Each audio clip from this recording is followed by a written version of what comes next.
everybody to the 2016 levy and regular meeting of the Board of Education for Monday, December 12th, 2016. Can we have a roll call? Mrs. Brady. Okay, Odom? Here. Carol? Here. Marks? Present. Forrest? Here. Huckabee? Here. Paredes? Here, quorum is present. First on the agenda, we will open the floor to a public truth in taxation hearing. Ms. LaBella? You'll need a motion to stop and enroll. Okay. I'll make the motion to open the levy. I second. Can we roll call, Mrs. Brady? Okay, Carol? Yes. Forrest? Yes. Huckabee? Yes. Odom? Here. Yes. Marks? Yes. Paredes? Yes. Okay, so tonight is your property tax hearing. So here's what we've done. Remember, at least 20 days before you adopt, you need to have the estimate of your levy. We did that back on November 1st. The reason being that we wouldn't have had 20 days from the November 28th count to the present, so we took care of that back on November 1st.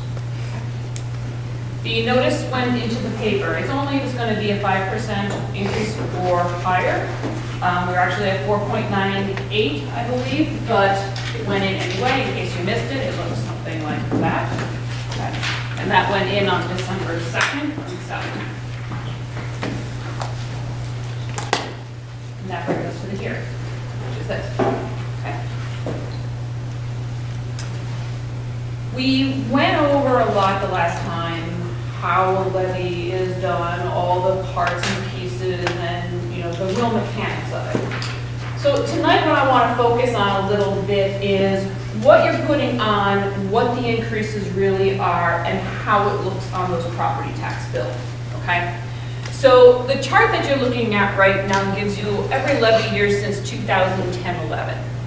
Here are your CPIs. So remember, we had that conversation that said your actual extension really has nothing to do with property values anymore. The driver of how much money you get is no longer property values. It is CPI, okay? So you'll see this is the CPI, and here's what you actually extended, the percent, year over year. So 1.51, 1.5, 8.2, 0.8.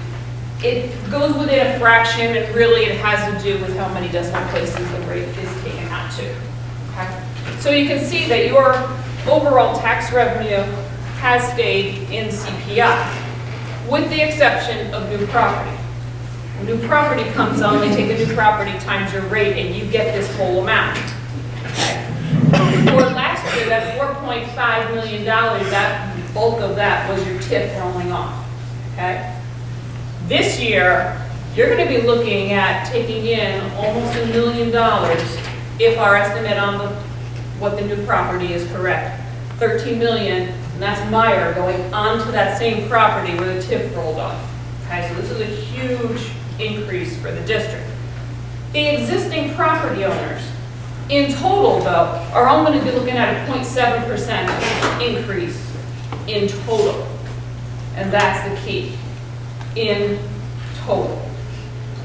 So here's what you levied last year, $21.8 million. We're expecting it to be about 22.1, it's 0.7% increase in total. So let's talk about why that looks different when property owners get it. Now the other thing I want to talk about too is this is what you put in the newspaper, and this is what you actually extend. We've always got it ballooned up, so right now you're only at 4.98. We pulled back the ballooning a lot because we're pretty comfortable with our estimates. So in the newspaper is actually higher than what you get. So here's what you put in the newspaper, 23 million, you got 21, 24, 21, 25, 22. So what's in the newspaper is a little misleading, but we definitely balloon it up for a reason to make sure you capture all the dollars. So let's go back to why does my property tax bill look different than 0.7%, okay? Let's start back with a really simple example. Your levy, let's just say, was $1,000, and you have a total of 5 taxpayers in your entire district, so bring it down real basic. You've got 3 homeowners whose EAV is $10,000 for their homes apiece. You've got a big business at $50,000. You've got a not so big business at 20,000. So you've got a total property value in your district of $100,000. Okay? You've got a rate, you get $1,000, it gets applied based on their percentage of the total, and everybody pays their share. Okay? Next year, CPI goes up 2%. Okay? We put 2% on, which is really going to mean a $20 increase, right? Everybody's property values for this example stay exactly the same. Their piece of that pie stays exactly the same. 2%, you get your 10, 20, everybody sees a 2% increase. Makes sense, right? Okay. But here's what happens. It is one pie. It's that 1,020. But nobody wants to have the biggest piece of this pie, right? So, let's assume, oh, that got funny. Let's assume that my big business here, remember that was 50,000. They decided that their property value really isn't worth 50,000. They don't like it. They take it to the property tax appeal board. They show all kinds of evidence that says it's not right, it should be 40. The property tax appeal board says, yes, you are absolutely correct. We remove it down to $40,000. Now, your total EAV went from 100 down to 90, right? Your percentages of the bill change, your bills change, your percentages change, but guess what? Your total stayed exactly the same. So what happened? Your big business is now paying less, and everybody else is paying more. And that's why it doesn't look like 0.7, because it's how the pie keeps getting split up that changes. Okay? Take it the next step. The not-so-big business says the same thing. I don't like mine either. They bring their evidence. They get it reduced down another $5,000. So now instead of 100, you're at 85. Your rate goes up. Your percentages change. Your total amount stays exactly the same. It's just who's paying for which piece is different. And that's why, in a real simple world, your homeowners would see a 0.7% increase in their tax bill. In reality, everybody's fighting about which size of the pie they're going to get. And that's why it doesn't look like 0.7. The only piece that's going to be different is new property, and that's going to go straight to the new property, and they will just pay whatever the rate is. And that's the majority of what your tax increase is going to be next year. You're going to see about $900,000, $1 million come onto our bill, but it's all that new property. The rest of it's going to account for about $400,000 that's spread amongst the taxpayers, and will look to you in total at 0.7%. But individually, some will be up higher, some will be lower, depending on how that whole property tax piece gets distributed. Okay? These are the numbers that we talked about before. These are the numbers that you put into the paper. Okay? They will be ballooned then by loss and cost by the county, which will add on another 5%. We'll make sure that we capture everything that we can. But remember, the county will pull us back to 0.7 as soon as we know what the EAV of this district is. And plus new property. Questions?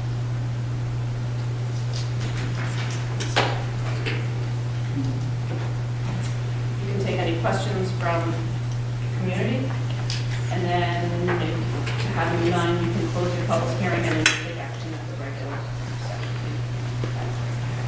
Are there any questions from the community? Okay.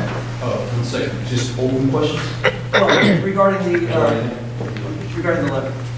Okay.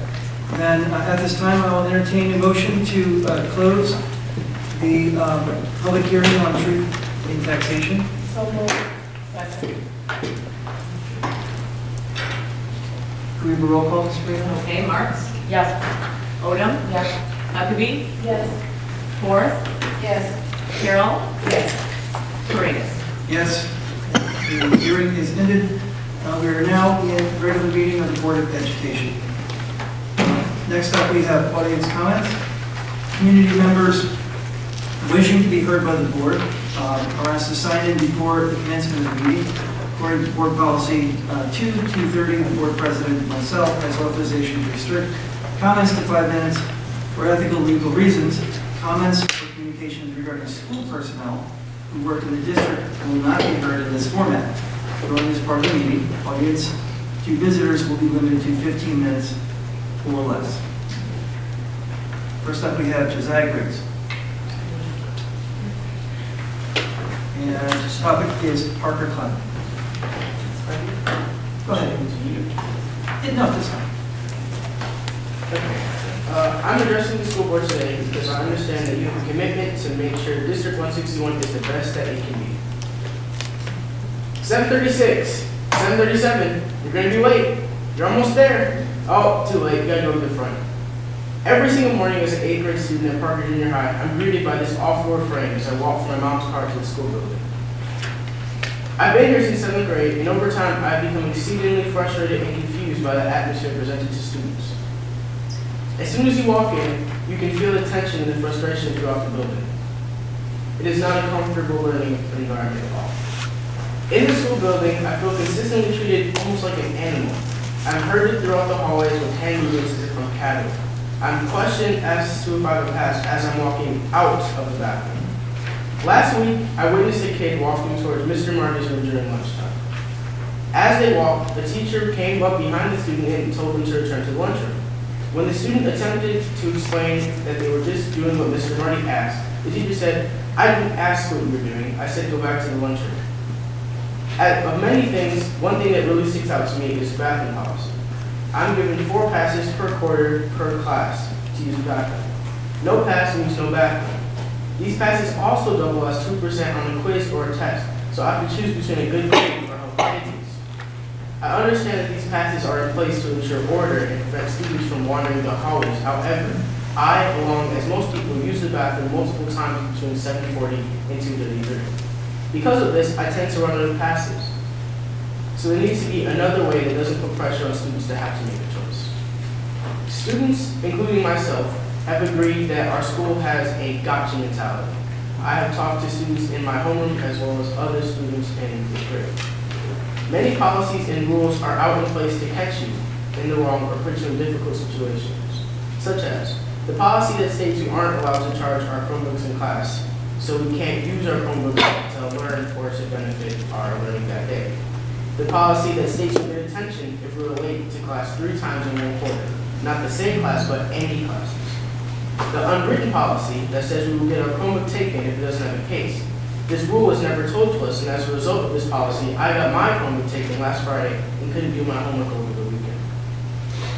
As you can see, this gotcha mentality is evident in our school every single day, and it isn't fair to do this to kids who are just trying to succeed. I'm well aware that middle school students aren't perfect, but I would hope that you'll be able to look past that and help prepare us in a way that makes us feel important and valued. Thank you. Thank you very much, Mr. Briggs. I'm sorry, yes. Mr., if I ask you, Sorry. my name is Lacey Harrell, so my daughter's at Park as well. Yeah, I think your comments were very well presented. You're extremely articulate and giving us very good examples. A question I would have for you is that, was that presented to the principal to give them an opportunity to actually work through the issues as a board? You know, because this is the great part, right? Because you're actually here, which I'm amazed that the maturity that you have to stand up before us when I see adults like do that way. What I'd like to know that we deal with policy. That means like kind of the above piece of it, but to make sure that the environment at that local level. Have you talked to the principal, or do you know if your students have talked to the interim principal and the assistant principal to address those things that you have put forward? Not those things specifically, but other The culture policies. part of it? In the past, I've talked about other different specific things, but that still contributes to it. Okay. All right, that just helps me. But I truly appreciate you coming here and what it took for you to actually write that and then communicate it to us. Thank you very much. Future leader. Think about school. Thank you.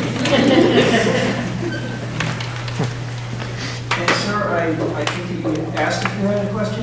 I didn't see that you wrote anything down, but No, I apologize, I didn't sign the in. that's okay. I mean, No, absolutely, go ahead. Real quick, my name is Glenn Shannon.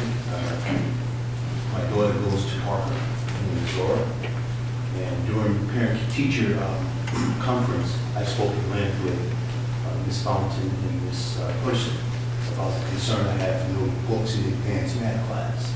And we exchanged emails. She informed me that she'd been working with a colleague and working on it. I'm not specifically clear on what's going on, but my concern is there are no books. I addressed that to Ms. Person. My daughter's in 8th grade. It's very difficult for me to gauge what's going on in class night after night, particularly with math. It's my understanding that the students in honors math do have books. And the reason that I was given is that there's some kind of issue with the Common Core. That's the reason that the advanced math don't have books. It's difficult for me to ensure that she's learning consistently, developing those critical skills at this stage right now to make sure that she is ready for high school and also the standardized testing. And so while I work with her, I've made it clear to this person as well as Mr., I believe his name, Janata, who's the math teacher, that, hey, I need something to work with. I don't see consistent math work. There's no rigor to the work. There's no math word problems. And as I have spoken to the principal as well as the assistant principal, you truly don't know mathematics unless you know how to work problems. You can go through the process of learning algorithms by repetition, but you must go through the word problems. I did not see that. I made it clear in my email. I emailed her twice on the follow-up of our discussion on parent-teacher conference. I emailed her on the 2nd of December. She responded, and the response I got was, we're working on it. We're working on it. A couple things. One thing that concerns me is that as a parent, and I have 2 young adult students, sons, who are going through this.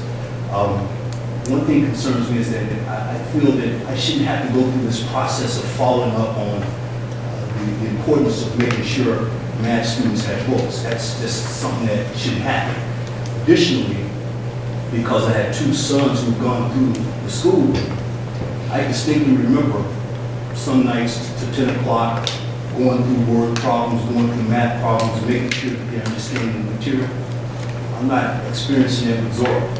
There's no rigor here. There's no structure. You cannot excel at mathematics unless you have that in place. And the thing that also concerns me is that while I do understand from discussion that the honors math are the curriculum based on HF, in my mind it doesn't matter. If the advanced math need those skills, they should be given those books certainly. And even if they have to go through the curriculum at a school pace, the important thing is that they have structure in the process, and then we as parents can sit down with our students, with our children, and make sure that they're learning on a consistent basis.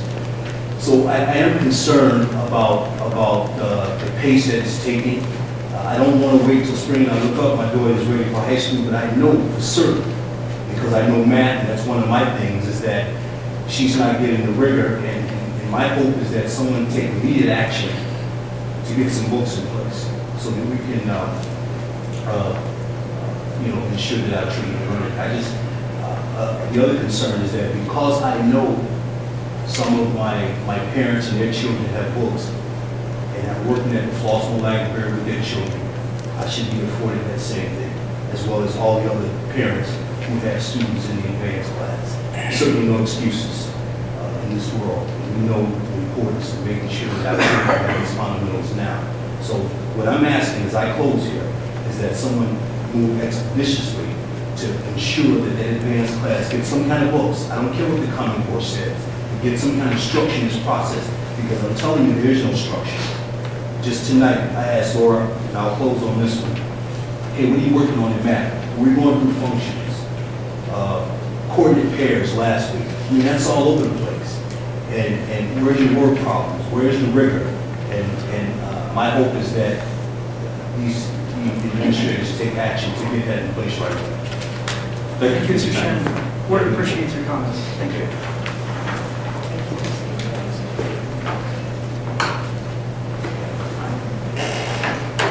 Ms. Crawford, if you could touch base before we leave, just so we make a connection. Yes, I'm contacting that, but she'll be here. Thank you.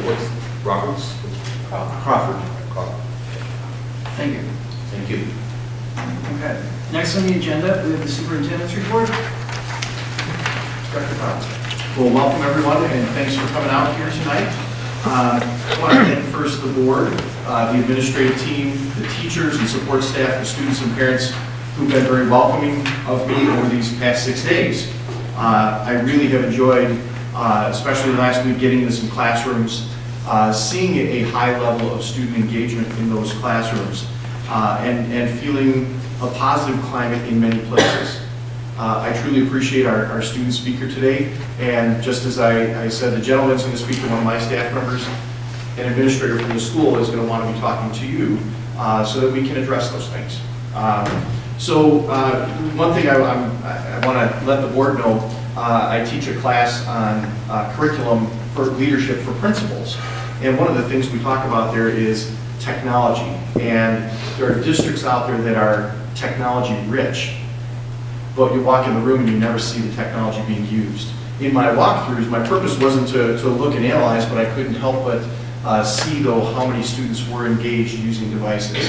And I look forward to getting back in and seeing exactly what they're doing across the grade levels. But I was very impressed by the technology that was there, and it wasn't sitting in a corner. It was actually being used. So there's a good thing, just an observation. I know you've put a lot of resources into that, and those resources are being used. I truly enjoyed last Tuesday night the band concert at Parker. I witnessed firsthand. I had heard about the commitment this community has to the arts, but I got to see it in that packed gym. Lots of parents and family and friends there. I look forward to seeing the 7th and 8th grade concert tomorrow night, so I can see the continuum of what we do in band, and I'm going to continue to work to get out to other events. In the art classes, then I saw that same commitment to the fine arts, not just with the materials we had, but with the level of teaching that was going on. Students weren't just drawing, they were learning about shade, they were learning about line, they were learning the cognitive pieces of what goes into art. A little FYI, we have our life safety compliance visit this Thursday, December 15th. Mr. Stashak's going to be leading from our end. I'll join in the debriefing with our inspectors from the Intermediate Service Center at the end of the day. And while I'm speaking of Mr. Stashak, where are you out there? There you are. I want to publicly thank you for your work this weekend on getting the buildings ready. I know you had a boiler issue at one building, but you made sure those were on and ready so students would be comfortable when they got here. And I know you worked hard to make sure the snow was removed and that travel was safe. So thank you very much. And I know we're going to be meeting, we know that the polar vortex is coming back to town according to all the weather women out there. So we'll be talking about that and making sure that we are ready to deal with the cold also coming up this week. Board members, you've got in front of you a modified enrollment dashboard at your table. I asked Mrs. Majewski to go ahead and add a comparison from last year to this year by building, by grade level, just so you can get that picture without having to search back into older documents. As I continue on with some time here, I'm going to use data like this to work with our administrative team very soon to look at our staffing projections for next year. So looking at this historical data of enrollments at each grade level in each school. And so we'll be coming back to the board then when we have to cap on those projections so that we can get Christmas up as needed. But this is an interesting way to see where the bubbles are in each building, where you see 1 year, there may have been 2 second grades, but then there was some growth that caused 3 sections of the 3rd grade and so on. And so you can watch those that growth happen throughout the years. Another informational item for the public as well as the board, the district will be closed on Monday, December 26th and Tuesday, December 27th, as well as January 2nd and Tuesday, January 3rd. Finally, wrapping up here, I appreciate all the staff who participated in the survey regarding the curriculum. I look forward to Ms. Crawford's presentation here in a little while on that data tonight. And I especially thank folks in advance, the teachers, administrators who are going to work together to answer the issues that were outlined in the survey, including mathematics as a primary issue. And so I know there's going to be a lot of work to do. I was really pleased, as Ms. Crawford was sharing the data with me, that one of the first things she said is, hey, here's the teachers' concerns, and I agree with the concerns. And so now we've got this great starting point to work together to solve these issues together, to have great ownership of the curriculum, to help our students be successful in the implementation of that. And finally, thanks to the board for your service to this community, and especially to our students. And I just would like to add to that, I realized that as the meeting was going, I was remiss in not putting an official welcome to our community. In fact, we were already working so well together, I think it just slipped my mind that you weren't already here. But I would like to publicly welcome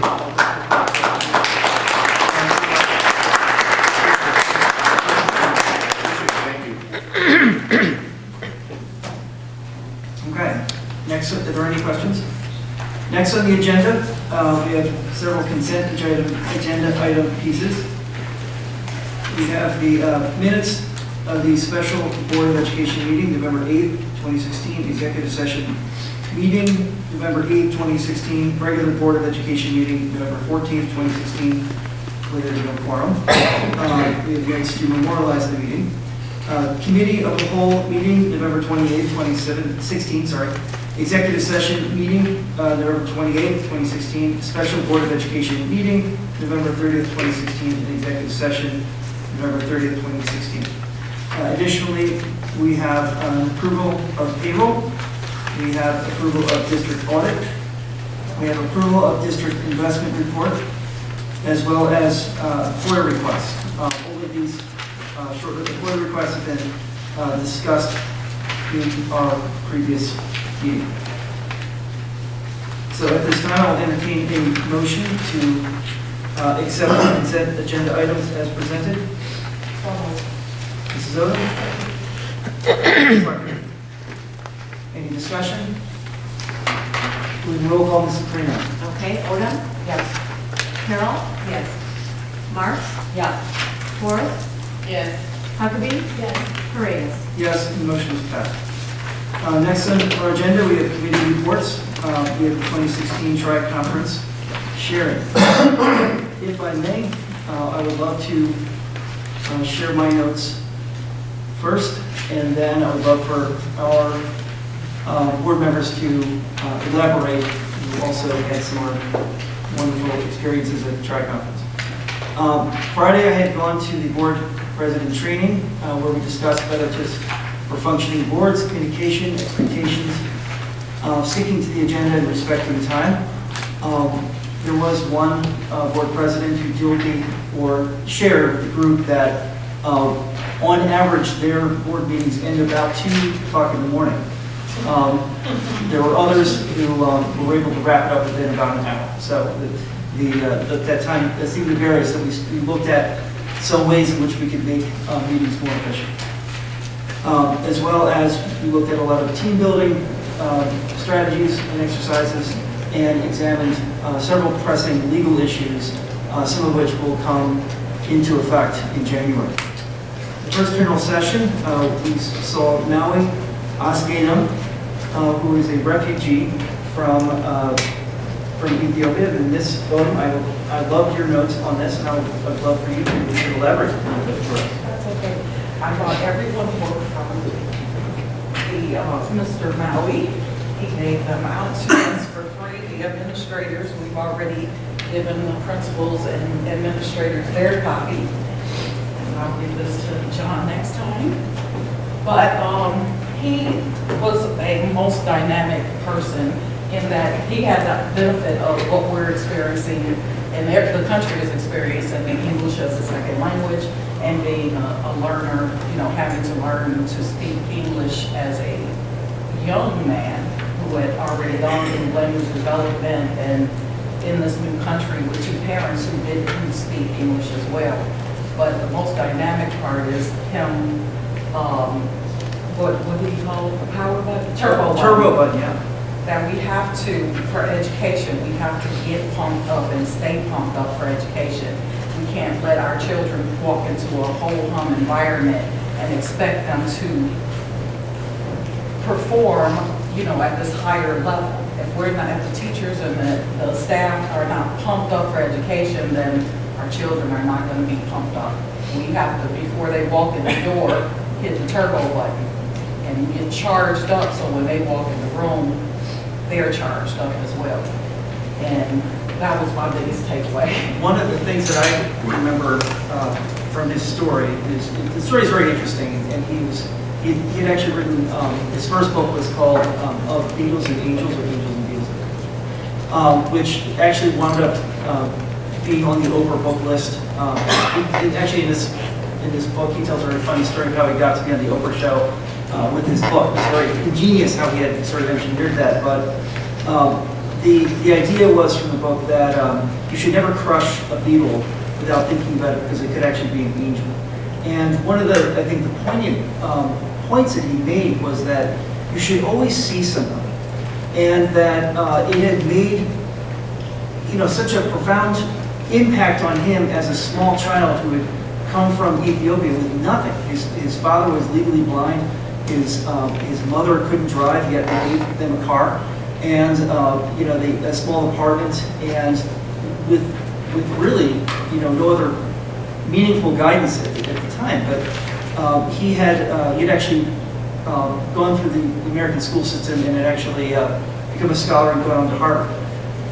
And so but one of the things he said that it made a huge difference when he was about 7 years old. Someone had invited him to Chuck E. Cheese, and when he talks about the American experience, he talks about a gorilla playing guitar as this childhood memory he had. For him, it was the most exotic thing in the world. That there would be some place where you put a coin in, and a giant gorilla would play a guitar, and various other things that happened. But really the point he was getting at was that he had gone back to find that kid, to say how much he had meant to him to include him, and that it's essential. And I think that this is really a theme throughout the entire strike conference. It's essential to see people, and not just see them at a glance, but really take a look and include them. And then later on, we saw this in several of the other sessions, some of which included, see your public, see what talents are out there, so that, looking at STEM school collaborations with Aurora and some other schools at Aurora University, they were able to put together this incredible STEM school because people could look beyond themselves and really gather talent and look in a different way. And looking at in a session with leveraging parents and community in Glenbard.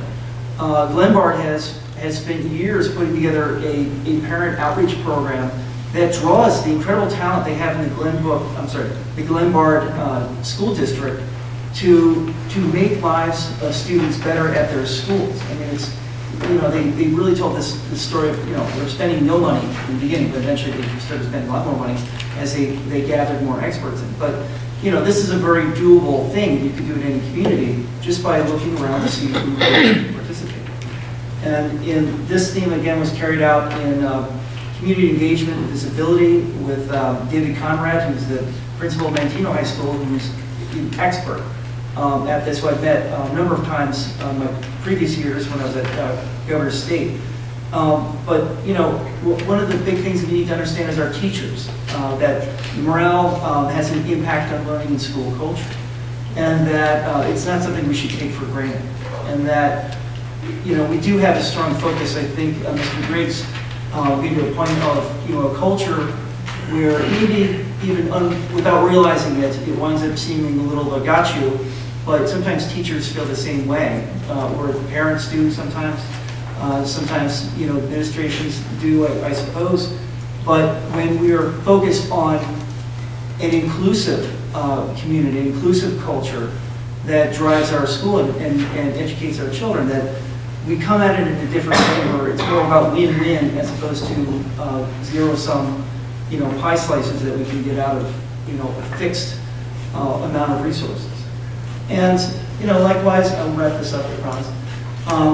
I saw this also in the third general session and some of the other president roundtables, where one of the key points that Michael Dorn, who's a security expert, makes was that you have to see kids in your school, and you have to see kids who are struggling, and you have to be aware of, you know, what the real danger that kids face. And one of the points he's making about a security system that is not fear-based is that when you look at, there's 489 homicides, I'm sorry, there's 525 school traffic fatalities every year compared to the 489 homicides. Or there's another great, the active shooter is actually relatively very, very, very small. There's a much greater chance, you know, of kids hurting themselves, you know, in school. And these are things that are overlooked for this, you know, this flash of, you know, this thing that appears in the media, but we need to take time to really look at our students. And so I think as holistically, this meeting was really about stopping and seeing people and appreciating their talents and finding a way that they can be. What I thought was interesting as well in your report was how that Mr. Dorn spoke about exactly what Mr. Briggs said about the prison mentality. He said, don't make schools into prisons. Don't make them into a prison environment for children. You know, they can't feel confined. And I was like, when you said it, I'm like, that's part of our report tonight. There's the high educators who are saying the same thing. So you were part of good company. Well, that's the stat of my share out. Anyone can share anything else? I will give my committee report on, as the delegate for the assembly. We had mostly, we did it as a consent agenda, the whole entire thing. We had 20-something resolutions that we did it as a consent agenda and approved most everything except for one thing, which was the special education resolution number 1, a special needs student. There was one district that apparently is hurting financially. They don't have enough numbers, even though they get a lot of they get all of their Title I money, they still don't have enough numbers to provide the resources for the Title I students. So they wanted to pass a resolution for us to rally the legislatures to reduce the responsibility for special needs education, providing special needs resources to students, and reduce it from 21 to 18. And that motion failed. They were the only district, like 3 different people spoke on it, and they were the only district that they sponsored it. They're the only ones who spoke on it, and no one spoke in opposition of it. We just voted, this is the law. It's federal law. We can't advocate for something in the state level that's federal law, that it has to be up to the age of 21. The other thing that was removed was polling places. I'm sorry. No, what did you say? I was asking about the resolution about the fair wage. I just wanted to read it. The what one? Is it fair wage? Prevailing wage. That was part of the consent agenda. Nobody pulled it out, so it was passed. That we should continue to support and advocate for prevailing wage to be eliminated. The other thing that was pulled out was the polling places in schools. Apparently, a lot of the schools still have the children in school during the day when the people are coming in, and they don't have the type of security in their schools that we have that, you know, keep the public from the children. So they want, it was numerous school districts that supported this resolution. Numerous people spoke on it throughout the state of Illinois who had this issue. They want the polling places to be removed from all schools, even though it's a public building and public funds are paid for it and they can use the buildings. You know, the public can use the buildings. They were concerned for the safety. There was no evidence. One of the people who was an opponent of this resolution asked for specific evidence that the children were at risk and that there was ever any harm in all the years that these have been polling places. And there, of course, was no response to that. It was just they're scared, and they have to be at higher alert on polling day for protecting their children, and they don't want to do that. They want to just kick the people out of the buildings. And of course, that got voted down. Yeah, I mean, we voted to approve, no, we voted to deny the getting rid of the polling places in the school. And then, like I said, everything else was pretty non-eventful. We did it as a consent agenda. That was passed, and we now have our new president. And you cannot tell me to, her name is Susan something, but she took her place this time. Pritzker is gone. She's the president. That was it. Fantastic. I attended several sessions, would have liked to have attended more. Like I said, this is never long enough as far as I'm concerned. I attended the family engagement series, and really, what does that really mean, and how, as a board, we can draw more families to come out. Instead of when there's a crisis or a situation or an issue, and how can we get families more engaged? And one of the ideas the takeaways that I really liked about this session is, of course, we do know that parents will come out. I mean, me myself, I came out on those issues. But having school board meetings, not necessarily always in the district, but maybe taking turns going to each school and really making a big push to let people know that we're coming, to each school, and maybe drawing people to come out instead of it always being here. Also, they talked about having refreshments, kind of drawing families into it and making it a part of the agenda in the sense that families can get up and do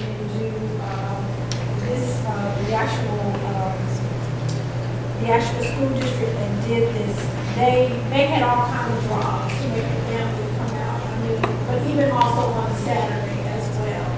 So different types of fairs, cultural fairs, to get students more educated about the culture. But it was just so much information. But really, one of the huge things that I liked is just keeping the family engaged, other than when there's an issue. How do we get, and that's a really big, huge question, how do we get families to come out, parents to come out when there isn't an issue? How do we keep them actively engaged so that they'll know what's really happening in their district if the dashboard of the website is not giving them the information that they need? And so they were saying we have to have draws, and one thing is to rotate those meetings. If you have different schools in your district, rotate those meetings and provide refreshments, possibly provide draws to where the family that attended the most, getting gift cards, things of that nature. The other one that I attended as well, several, but the one at the same time that I really wanted to talk about was, well, it was two, but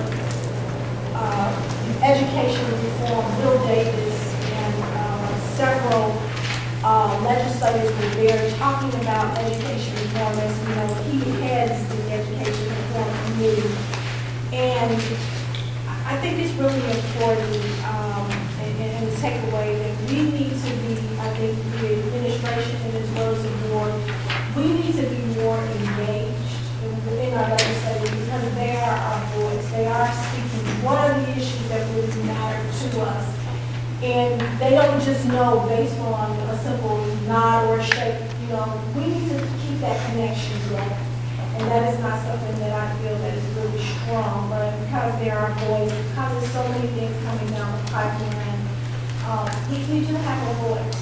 And a lot of the school boards, and the presidents and the administrators, making those relationships count, using both legislators that are for our district, letting them know what our concerns are, letting them know, even the parents, addressing them. You know, if you restorative justice, you know, that's a really huge, big, hot button piece, but how is it affecting, you know, our schools? Then they, you know, talk about the impact of the budget, you know, and of course, you know, the non-budgeted, some things that were passed for the sake of our kids and getting some things through, but it's really the parents' voice. It's really our administration and our schools and the parents working together to let the legislators know what it is that we need. It may not necessarily happen all at once, but our voice does count. The other one that I wanted to talk about, again, trying to come and rush through, is blended learning.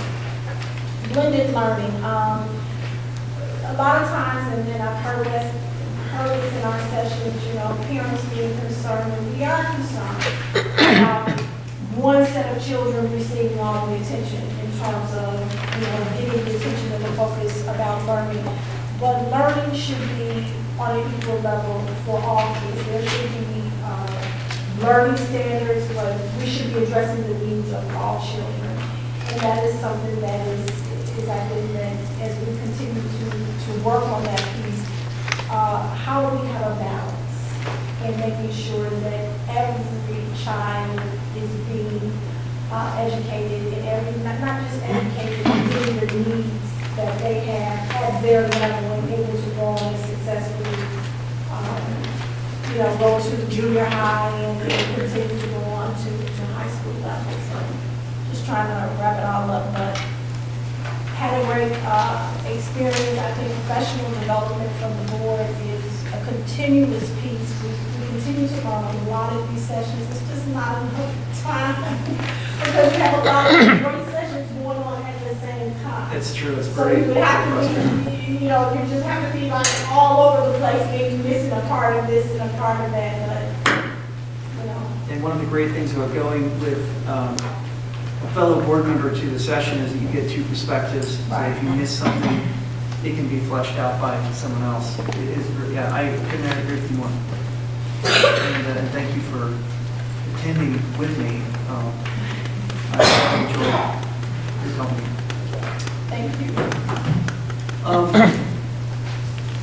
With that said, I'm going to move on to our next item, which is the speaker report. I'm sorry, do you have a Yeah, I have a question. Sure. So, what do you plan to add to future agendas that are takeaways from what you did that we would put in, recommend discussing or putting in place going forward? Well, I And think, when will we see those? I think that these, rather than be standalone action items, I think that these are really pieces that are informative and help to shape the vision. And as we are, you know, achieving our mission and our vision, I think that these are great tools to see our mission and vision a little clearer as it, as you said, addresses the kids at their needs. So, you know, certainly one of the things mentioned in the third session with Michael Dorn, you know, I think certainly as these issues come up with security, I think we should certainly heed his advice that rather than focus on a fear-based mentality where we're convinced by media that we're going to be, you know, attacked by one lone gunman, which is actually rare. There's very real issues that we can address in our schools, such as how many teachers in our buildings actually are trained in CPR, how many have trauma training experience, how many are able to deal with kids who have serious incidences that they're going through at home, and being able to recognize the signs of those kids and get help. So I don't know that there's any one thing that we can pull away and say this is an actionable item. We should put it on for January. We should address it immediately. But certainly, as we cycle through our year and cycle through our agendas and the topics, we need to be very cognizant of what we've learned at this TRICON. How will we know when you put those things on the agenda that relate to the TRICON? What's the tie? To make sure that the rest of the board understands what came from that number one. Can I finish? And number two, the Wellness Day, is that scheduled again for January?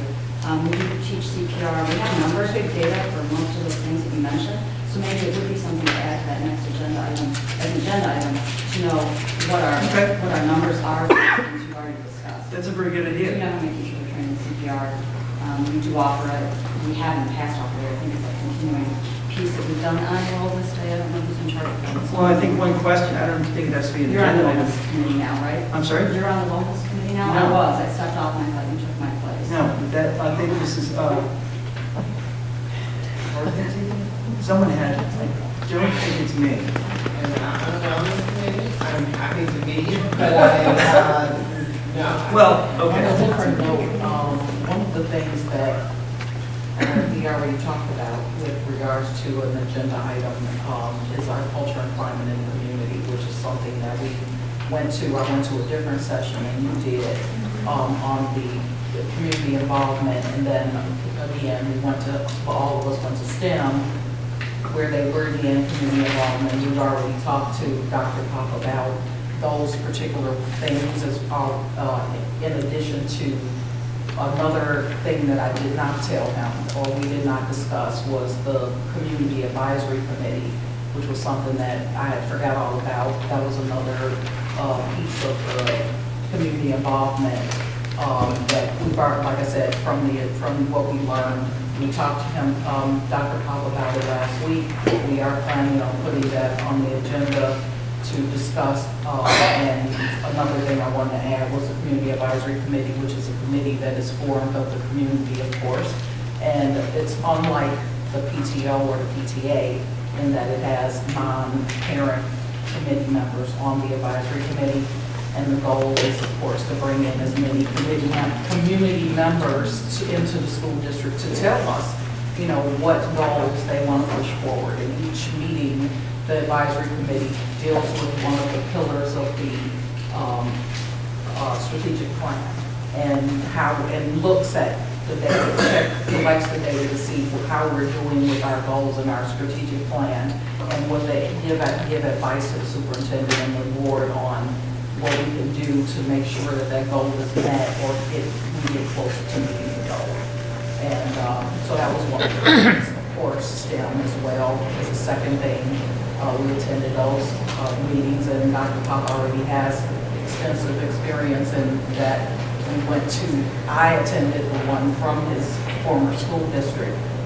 They created the STEM labs and, what is it, STEM lab and STEM centers for the elementary and sixth grade. So that's another thing that, you know, but we are right now in a transition. I think that it's unfair for our interim superintendent to come in and be inundated with start this new thing, start this new thing. You wouldn't start anything unless the board was talking about it. I guess that's Oh, the right, question. right. Some of the board be talking about this. You're talking about STEM, which sounds interesting, but I don't know what your proposals are. So when would the board start to see? No, what I was saying is that right now, I just think that it is premature for us to put anything new on the agenda with our new interim superintendent just being here for a week. So my suggestion, even though I'm saying this as far as what we got from it, was not to add anything new at this time from our tri-conference, because we're working on getting the stuff done that needs to get done that he has to focus on right now. So you're suggesting that we as a board just kind of hold No, I mean, it's not a case of, okay, you have 5 action items, go. This is an education. Yes. I'm sorry, I just wanted to make sure that is for all of the board members from my perspective. Board development is critical to having an effective, cohesive board. The information that we receive from the tri-conference and others inform how we ask questions, it informs how we interact, it informs about future opportunities that possibly can be on the board, but I think I would caution us against any short-sighted, let's go in and look for a tick list of things to get out of that, because you will miss a larger picture. Board development, for corporations, for school boards, or anything, we are individuals that are elected to We are not the word experts financially or educators, some of us are. So this type of opportunity informs our decisions. It informs how we communicate with our constituents or our community and each other. I bring that up because it has been brought up several times about whether or not this tri-conference is worth the taxpayers' money. There's an intrinsic value to knowledge. There's an intrinsic value to asking questions and being around peers and understanding things that we are not experts on. To remove that because we cannot come up with a tick list of 1 to 2 or 3 or 5 things that we can then tick off to say we went to the tri-conference, we got this, is short-sighted and does not benefit our community. We're not paid constituents. This is an investment into the individuals that have been elected to do a job for which we do not go to school for which we are learning, and that is on a 4-year time we expect to do the best we can working with our administrators and with others. So that is a comment I just want to leave us with, because I know we've had this conversation more, and it is my opinion, not simply from sitting, well, once for sitting on this board now for almost 4 years, but for also watching and listening to others who have not necessarily engaged in continual development of themselves and missing our positions. Okay, so that is my opinion. Okay, with that, I'm going to entertain a motion to end the debate on this and say that if anyone would like to email a follow-up, that we certainly can do so. However, I think we should move on to our next agenda item. Okay. Next under agenda, we have the report from Speed. Speed report, I'm going to take it, it's been a while, I'm going to take it all the way from September, bring it up to date to now, if that's okay. Fantastic. Okay. Enrollment increased, and Speed added almost 60 new students since the September enrollment. Enrollment is up to approximately 370 students with close to about 300 receiving, I never say this word, itinerant special services. Am I saying it right? Say it again. Itinerant. Itinerant. Thank you. Itinerant, okay. It's going to come up again. Independent staff has participated in the restorative justice training. Also, there's the Speed schools. There's also a newly established student council. Special Olympics and young athletes and those teams have all been in practice sessions. Taking us through October, the Chicago Heights Fire Department visited Speed campus in honor of Fire Prevention Week, which firefighters demonstrated their gear, and each child was given coloring book stickers as well as safety pamphlets. Talk about employee recognition. Speed PAL has a program in place where employees identify 2 of their peers as certified support staff of the month.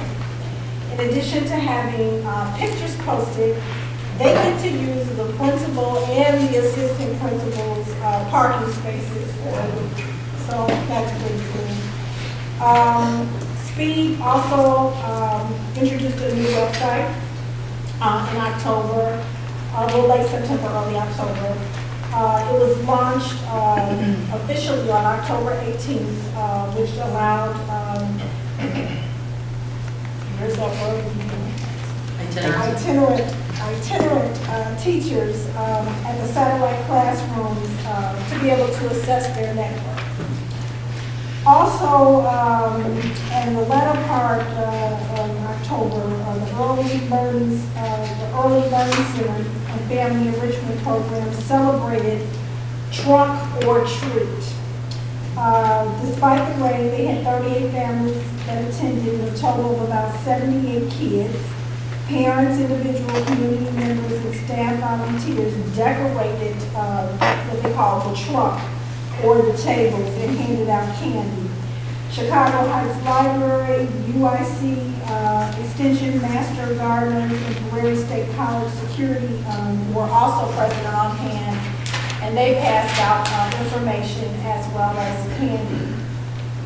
3 principals and the superintendent from Speed attended the ASCD Leadership Conference in National Harbor, Maryland for 3 days for professional development and updates, and that was in November. The Speed Parent Organization, the Youth Forum Organization, had their first fundraiser, which was a huge success. And also remember that the Speed Racers, which is the special basketball team, their season is underway. 1 to 2 games are scheduled each week. All dates can be found on the calendar or on their website. And speaking of the website, Speed already, as of last month, has already received positive feedback on their new website. Work is still being done to keep the content updated. That's their biggest challenge. In December, which was December 2nd, PAL sponsored a PBIS safety celebration, which was called the Taste of PAL. Every classroom cooked a dish to share. Independent School Council, which is the Independence Student Council, the Uniform Student Council, has planned winter celebrations for every Wednesday this month in December. Students shop at the school store with Eagle Bucks that they earn for good behavior.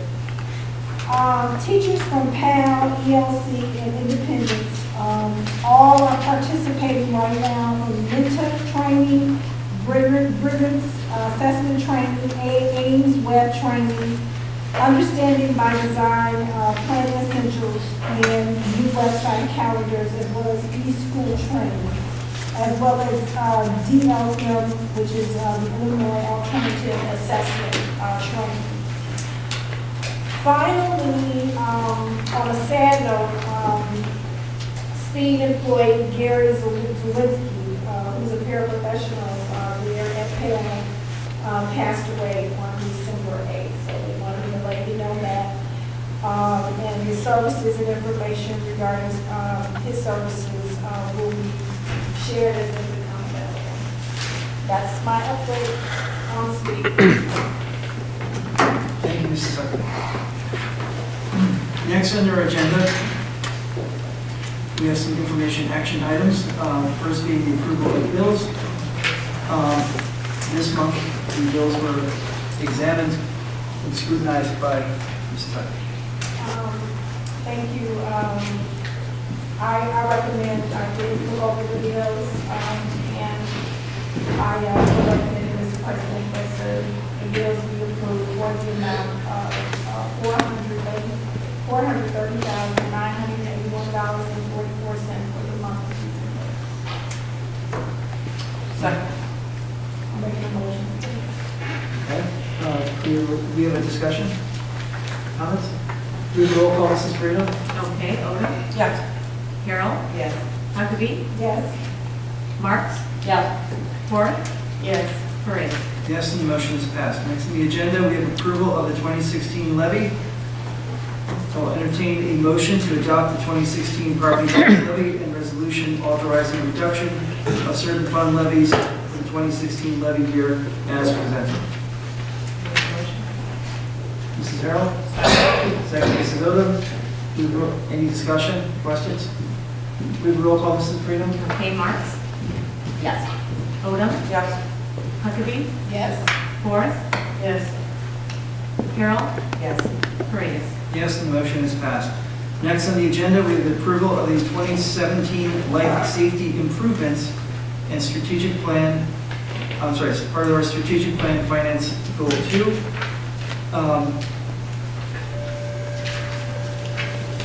I will entertain a motion to approve the bidding of potential construction projects for the summer of 2017 as presented.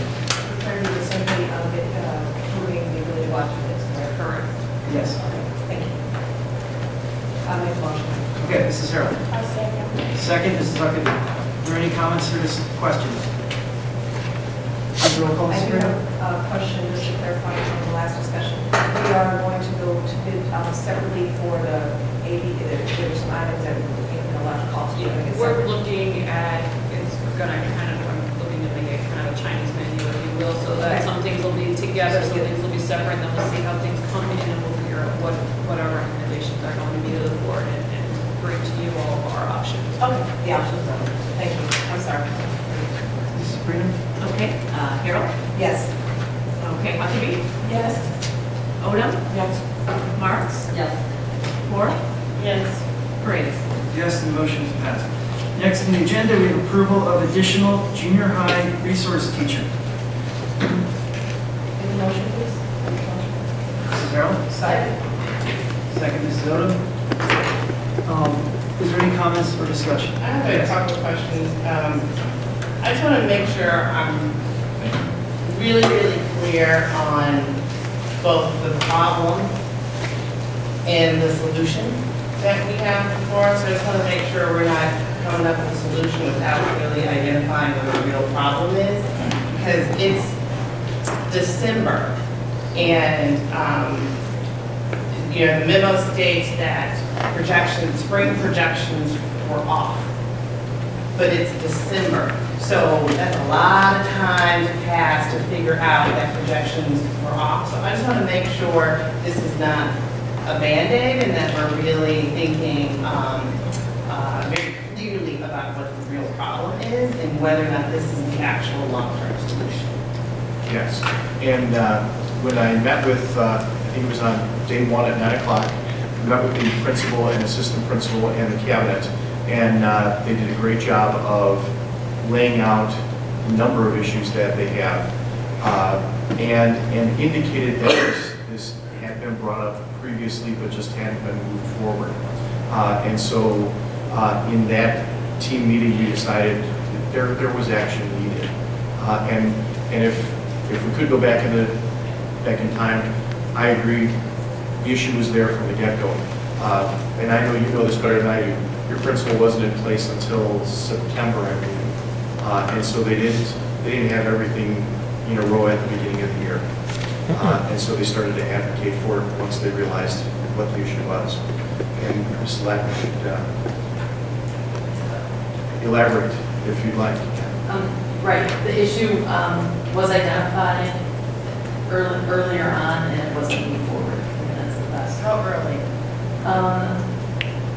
I had some knowledge in September that our numbers were increasing greatly and that some of our class sizes were pretty high, especially education.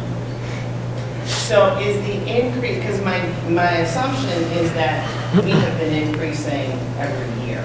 So is the increase this year so substantial that we actually now need additional staff? Or is it just that we didn't catch it early enough to be able to mitigate any potential?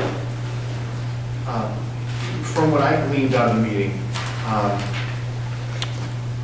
there were 2 new staff members who were running that building. One came in August, one came in September, and had to do a whole bunch of work just to get the year rolling.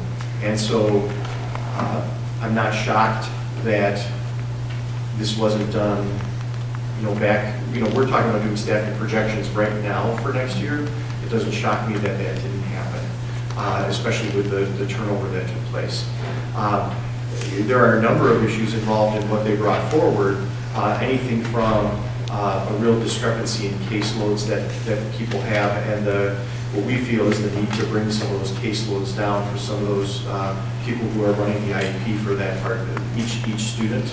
That's one issue. Another issue is that some courses, the team identified 5 courses where there's a much heavier population of students with special needs in those 5 in particular, and those teachers need some assistance in there.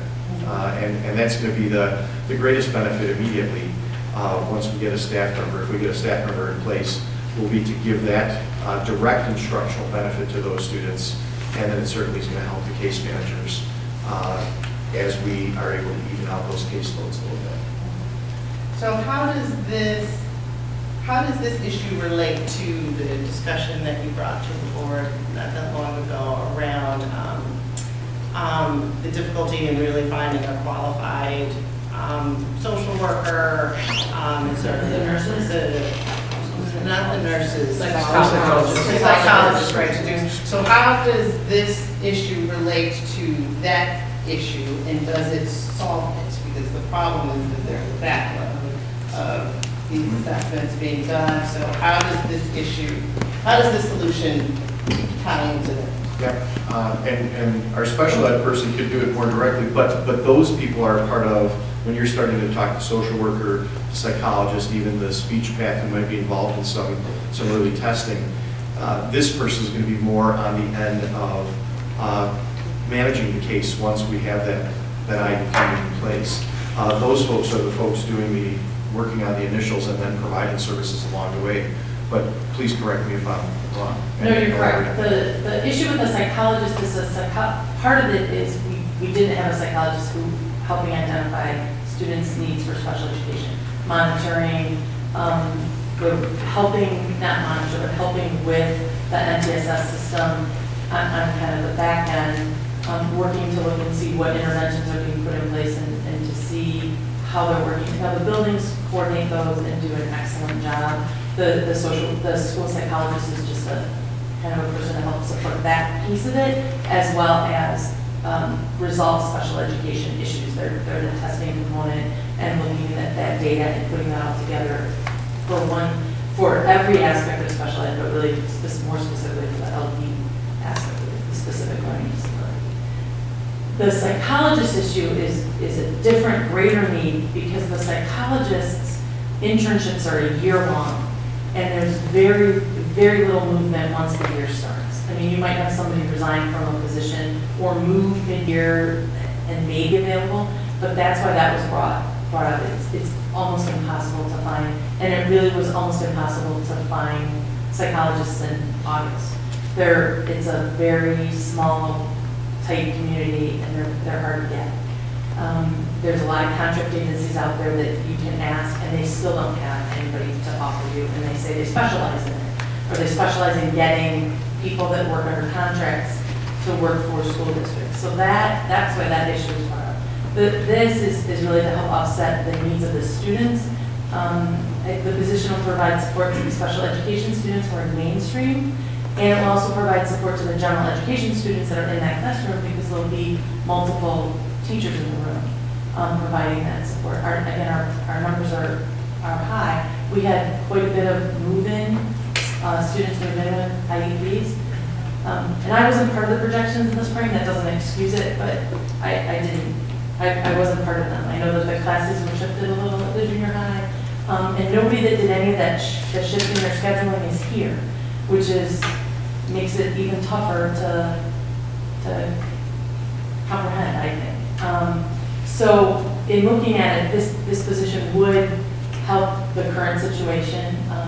Is it a long-term fix? For this year it is. I think it will bode well, and it will provide the support we need at this time. It will balance out the caseloads quite a bit. Our 6th and 7th grade caseloads are quite high, they're at 20 each. Our 8th grade caseloads about 13, but she does serve the Infant Jesus Chicago parochial school students.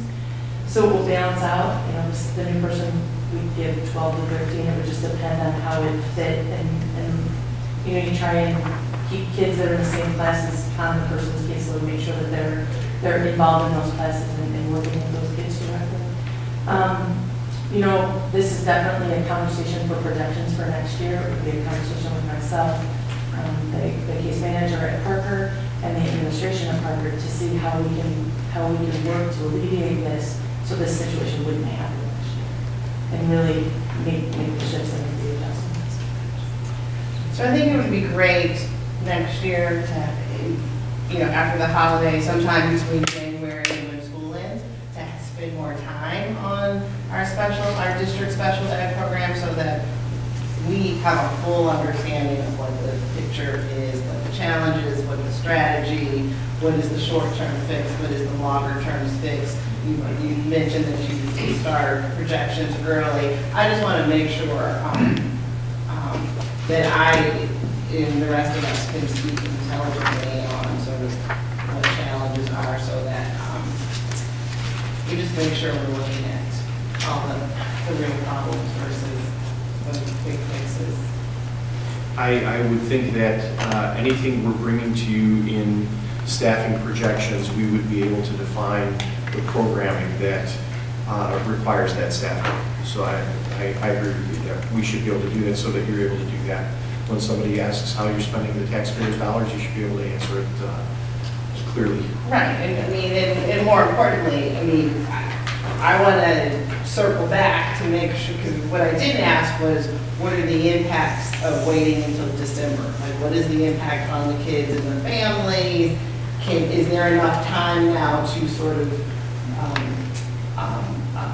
fix the gap that has, if there's a gap that's occurred with these kids and their families, you know, from first day of school to now? I mean, so I don't want to, I just think as a board, it would be great to spend a little bit more time on understanding our special ed program and sort of what our challenges are going forward. Yes.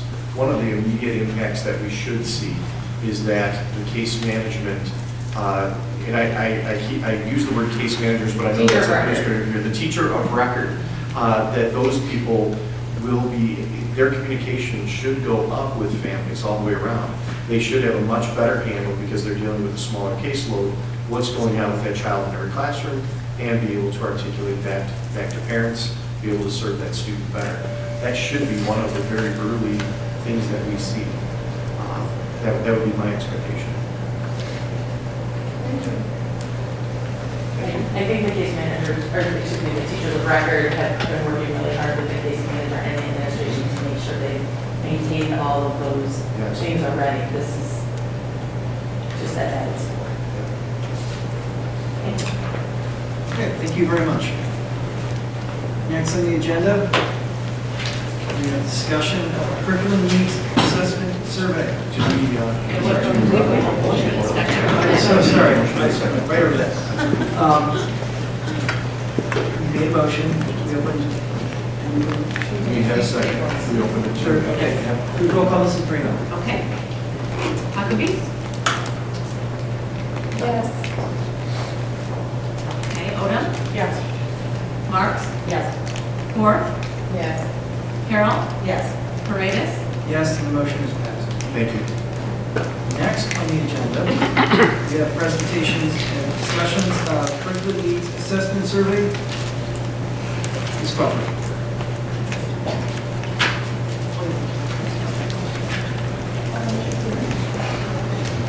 Good evening, everyone. So at our last meeting, the last time I spoke to the Board of Education, we talked about the need to have some critical discussions around our curriculum, its effectiveness for our students, its level of reliability to our teachers. Also talking about its level of alignment to the Illinois Learning Standards, understanding that while PARCC is the assessment right now, we need to make sure that everything that we're using to engage our students is aligned to the Illinois Learning Standards. Rigorous and high expectations follows and will set us up for success with ESSA, includes resources for acceleration as we move towards more formal policies with being able to accelerate our highest students and pull our other students up as well, and includes resources for closing the achievement gap. I also talked with you guys about wanting to do some surveys of our teachers and our staff to get a better idea and some quantifiable ideas around, or quantifiable understanding around what do our teachers need, what are they asking for, and how we can support them. I've had a lot of conversations with teachers and principals since I started, and very little of the results surprised me, but I think it's very important to make sure that we're talking in terms of data versus talking in terms of conversations. So I'm going to take us through the ELA. The board has all of the survey results.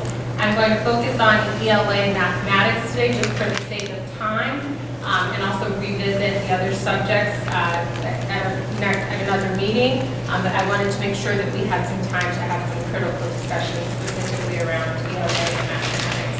So I'll start with ELA. We'll go straight to the survey results. We administered the survey to all of our teachers and staff, and wanted to just publicly thank again all of our teachers and staff for thoughtful responses, for being honest, being candid in their comments, and really being thoughtful and patient with the process. So I will just go through some of the questions that I feel like we should zero in on for ELA and mathematics, and then I will share some recommendations and suggestions that I have for moving forward. So when asked if appropriate texts are available to me, 17% of our teachers and staff disagreed, or strongly disagreed, and about 30% of our teachers disagreed in general. When asked about appropriate support materials, we can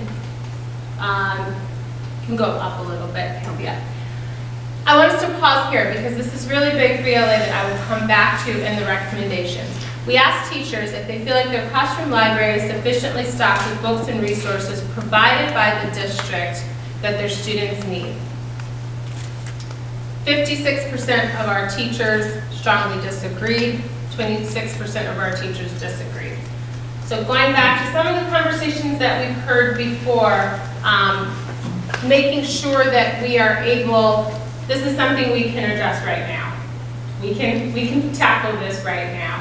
I have some suggestions coming up, but making sure that regardless of what school you go to, what classroom you walk into, if I'm in 3rd grade, whether I walk into Heather Hill or Flossmoor Hill, I'm experiencing the same quality and the same level of text across the district. That goes a long way, and we are, when teachers purchase their own books, which is wonderful, teachers do that in general, but when those teachers leave, they take their books with them, and they're there. So I'm looking to, and I'll talk more about it in our recommendations, but how do we standardize what text our students are exposed to as the Flossmoor way? Again, I have added the number of books in my classroom library. 62% of our teachers disagreed, 24% disagreed, 62% strongly disagreed. You can go up.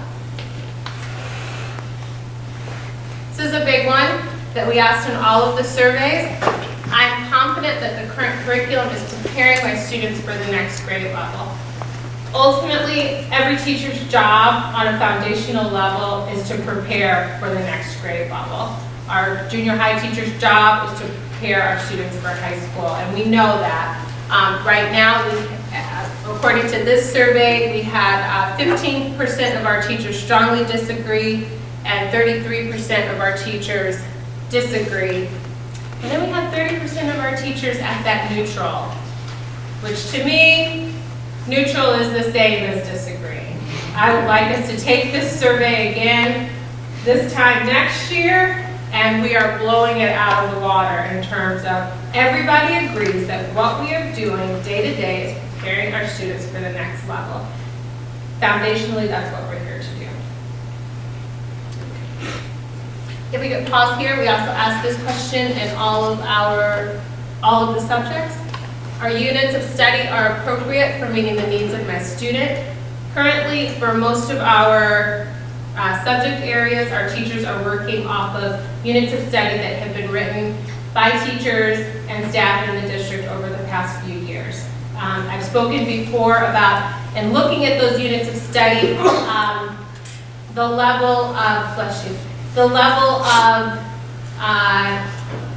rigor within those units may be dependent on the level of training that the person who wrote those units had. And that is just part of the process. However, it may not be the most effective approach in reaching all of our students, in terms of making sure that that there's no missing out on rigor for any student. That becomes a challenge. So 15% of our teachers strongly disagreed, and 37% of our teachers agreed or disagreed. I would like to say that I in no way want to negate or discredit the hard work that our teachers and our principals and our staff have put in over the years in creating the units. I also don't want to say that they are in no way valuable to our district on any level. I am simply saying that everyone needs to be accountable for making sure that what we're using is reaching all of our students. And I know that our teachers want to do that as well, and that our teachers are committed to that. Our teachers are working incredibly hard. We just need to make sure they have the resources to work incredibly smart as well. I was asked about units of study. Why am I asking like this is a touch screen? If we can pause right here, it's a sign of the times. Two questions that were really big. If you can go down just a little bit, Kathy, or up just a little bit, yeah. Two questions that were really big. The question in blue asked, our current curriculum provides sufficient support to challenge my highest performing students. We've been talking about this a lot this year. We need to make sure that we have a credible, research-based curriculum that has all the resources for teachers to be able to meet students at the high end of learning and students who are struggling, and being able to have the supports to pull those students through while still challenging higher performing students. Kathy, can you go down so I can see the numbers for the up? Okay. Yeah. I'm not sure why this one cut off, but we had a vast majority of our teachers who said they disagree in ELA, that we have the supports to support our highest performing students. And then we had, same question asked about our lower performing students. 43% of our teachers disagreed that we were meeting the needs of our lower performing students. 33% agree or disagree. What I'm trying to paint a picture of is that if we don't have a district-wide curriculum in place at every grade level that can meet the needs of our higher students and meet the needs of our lower students, we have to be willing to take a critical look at that, because at the end of the day, we're missing out on a majority of our students. And that's not what we're here to do, that's not what we want to do. So I'll pause here, and if there are any questions about ELA specifically, if not, I will go on to look at the results for mathematics. I have a question. You had 78 responses to this ELA, right? Yes. Do you know how, did you have any way of knowing how they broke down elementary level versus junior high? Yeah, so the survey was completed through Google, so we are able to break down and disaggregate what teachers responded from Parker, what teachers responded from our elementary schools, and that's further discussion that we need to break those down and go into our grade level meetings and have. For this purpose, I wanted to be really cautious to make sure that what I'm presenting to the Board of Education and also to our community, we don't break it down so much that we single out teachers. Absolutely because no. There's only two. If I break this down by grade level, we can start naming who the No, two and fifth grade absolutely. My question was teachers more are. for your analysis. Absolutely, You were able we to have pinpoint access to that. all of those breakdowns. I don't want to know that. Yeah, okay. So thank you very much. Okay. So if there's no other questions, we can move on to mathematics.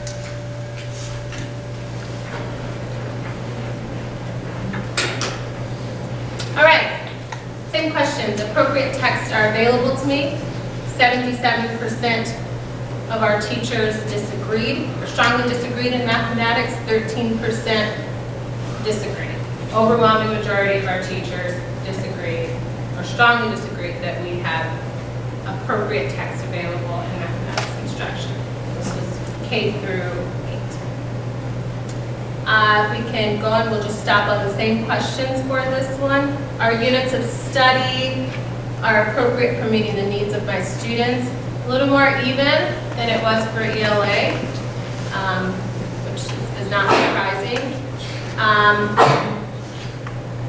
We can keep going, and right there. I have sufficient resources provided by the district to manage flexible grouping in my classroom. So this is similar to that classroom library question that I asked teachers in the ELA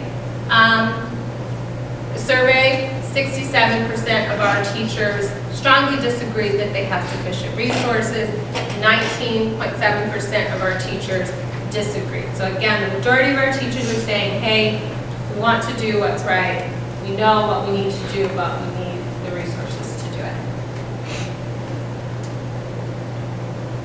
Same two questions. Our current curriculum provides sufficient support to challenge my highest performing students. 56% strongly disagree, 30% disagree. Conversely, our current curriculum provides sufficient support to challenge my lowest performing students. 45% strongly disagree, 30% disagree. So again, helping ourselves as a team ask the critical questions of how are we able to meet the needs of all of the ranges of students that we have in our classrooms. And if we're not doing it now, what needs to be put in place to help our teachers do it? I wanted to pause on this question here, because I think it's really key. We asked it in all of our subject area surveys, and the response generally looked like this for all of our subject areas. And it's something that I've been hearing from teachers since I started here and wanted to be able to capture and quantify. To what degree do you currently need to supplement materials in mathematics? We asked the same question for ELA, social studies, science, and I think those are all the subjects that we did. And an overwhelming majority in all of our subjects, we also did our specialist classes, the overwhelming majority of our teachers in all of the subjects and the content areas said that they are constantly supplementing. So I think that's really key. One, because it's asking teachers to work hard and not smart. They're having to search for content and material that's, if we had a district-wide curriculum and a stamp of approval, they wouldn't have to do that. On the other side, it's also asking our students to experience different things depending on what teachers decided to supplement. So I'm teacher A, I may decide to supplement from here. I'm teacher B, I may decide to supplement from here, and then our students have vastly different experiences. So how do we bring those things together? We can pause here. We asked each subject some questions around Odyssey, given that there's been a lot of discussion around Odyssey in our district. Actually, just one question. Odyssey provides the level of support that my students need. In mathematics, we were a little bit in the middle. 42% of our teachers were at that neutral place, and 27% of our teachers agreed. So kind of up and down with that one. For ELA, it was similar as well. For Odyssey, the interesting thing about the questions around Odyssey was that when you do that disaggregation of these Odyssey questions for junior high, 87% of our teachers at Parker said that Odyssey was not meeting the needs of their students. We've heard that in discussions before with teachers. We've heard comments about that before. We really wanted to capture a number and be able to quantify that. Any questions about mathematics? Yes? You know, I have and maybe this will double back in ELA as well. Can you share with us some common patterns in anecdotal responses and some of the written responses that you saw? Sure. Yeah, so a lot of the written responses for both mathematics and ELA reiterated some things that I've already heard and said in conversations with teachers. That the units of study, it's not that they're bad, it's that they're not spiraling. So a student, if I'm teaching place value in September, if I miss that week or I miss those 3 days, I'm not going to see it again. That's a problem. So how do we make sure that we have a curriculum that's spiraling and giving students a chance to revisit material? The supplementing issue was a big deal in the comments. Some teachers really, really poured their heart out in the comments, and I appreciated it and respected so much of saying, you know, I'm working really hard. I'm trying really hard to find resources for my students, but I don't know if I'm hitting the mark because I don't know what my guide is. If I had a foundational curriculum that I can tap into, that would be really helpful. And I think the thing to keep in mind is that a great teacher is going to supplement based on the needs of their students regardless. So it's not that we open a textbook. No great teacher opens a textbook and says, we cannot veer off of page 3 today. A great teacher uses that textbook as a catalyst, as a foundation, as a starting point, as a coming together place, or that program, whatever it is, and supplements from there. The best way that a teacher put it in the comments, and this teacher made a similar comment to me too, was that having to dig so much for materials to reach all of my students, and this is a teacher who is reaching all of her students, takes some of the joy out of teaching and wanting to do other things to support my students, because I'm spending so much time looking for resources or looking for activities for them to do. And I think that's something that should make all administrators think when you hear a comment like that and say, what can we do differently for a teacher like that? What can we do for a teacher like that who's trying to reach all of their students? And who will? Whether we provide the resources or not, we'll do it. There were also a lot of comments around, we want a textbook. Just flat out, we want a textbook. I have some suggestions to make. I will also just say that while I'm absolutely not against textbooks, and I'm going to talk about that in the discussion, a textbook alone is not a curriculum. A textbook is a piece of the puzzle, it is a part of the pie, it is a very important piece to help ground everyone. So I don't want us to think that as we move forward, the silver bullet is adopting a textbook. That's part of the issue. Any other questions for comments or mathematics or anything like that? All right. Okay, how many teachers do we have in total in the district? I do not know the number off the top of my head. Anybody? It's going to be over 200. How many? Over 200. Close to 200. I'm just curious as to what that percentage is. I'm not the math person, she said over. The other thing to remember also is that teachers responded based on content area that they teach. So if I don't teach mathematics, I didn't respond to the math survey. If I don't teach music, I didn't respond to the music survey. So what teachers were left out? Your teachers who teach foreign languages? Those teachers we asked teachers to take the survey that would best apply to them. So if they taught foreign language, they could take the reading survey. While it may not address specifically what they're teaching, it does get to the core of what they're teaching. So it might make sense at some point to circle back to those teachers specifically, because as we are thinking about our curriculum as a district, we don't want to leave out Anybody? that piece is so crucial, especially as we start to pay attention to how those students are performing once they move over to the high school. I remember when we switched from having 2 years of a language to 1 year, is that enough? I would venture to say absolutely not, given the fact that I have a freshman right now who's at HF experiencing what life is like in his French 2 class. So I just want to make sure we don't leave out critical comments from those teachers as we start thinking about what our curriculum looks like. Absolutely, and I think that's part of the breaking down of the data, but then also continuing the discussion.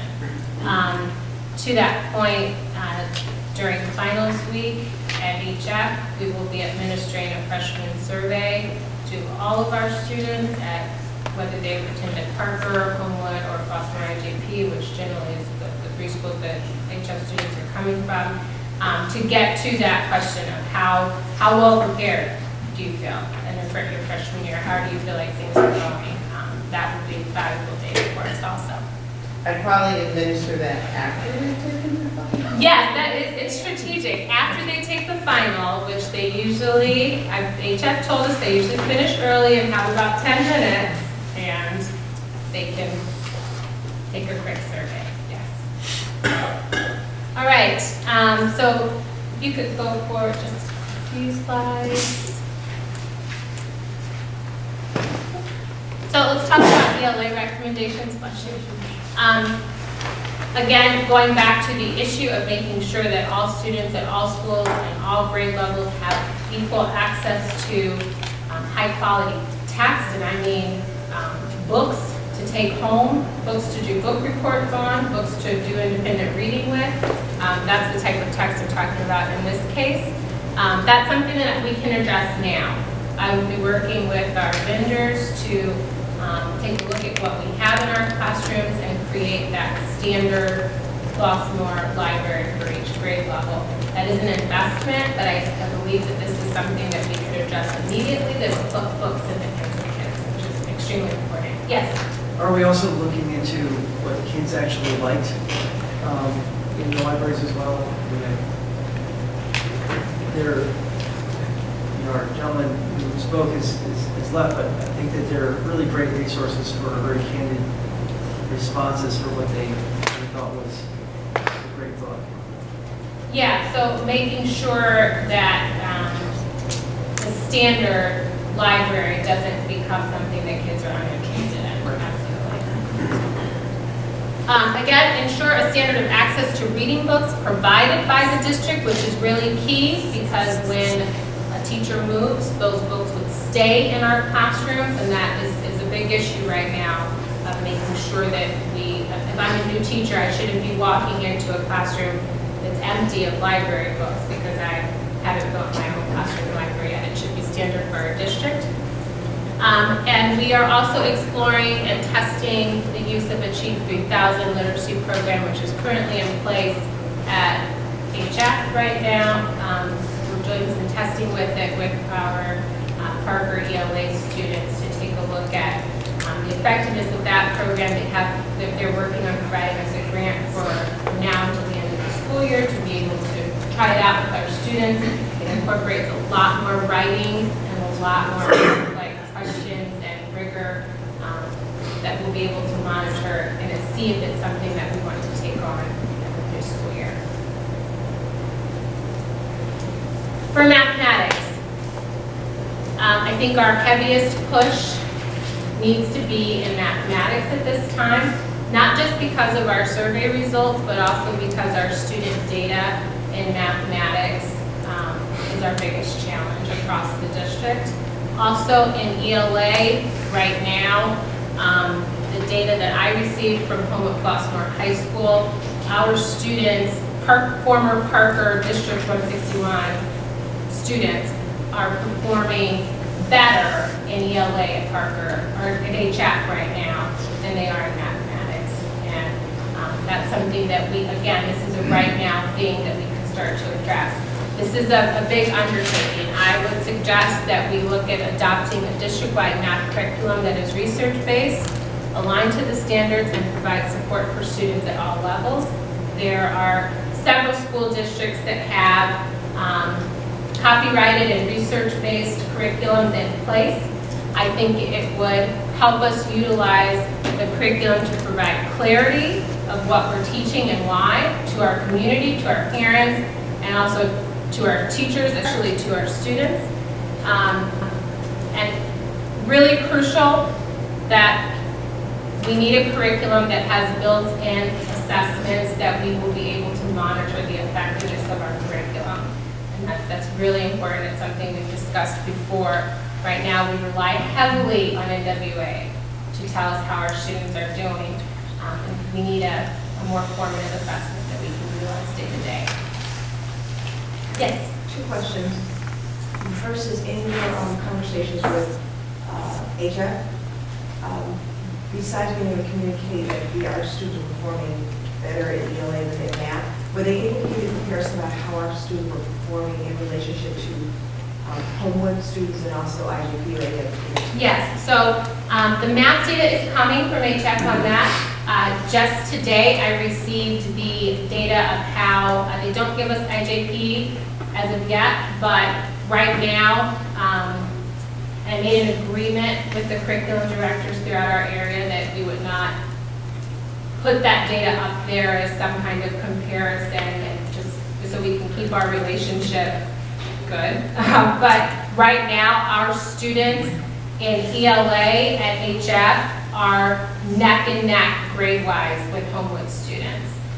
So I think the percentage I was just looking at was the exact same percentage of students receiving A's, the exact same percentage of students receiving B's. There were like 2 students more from District 161 who were receiving a D.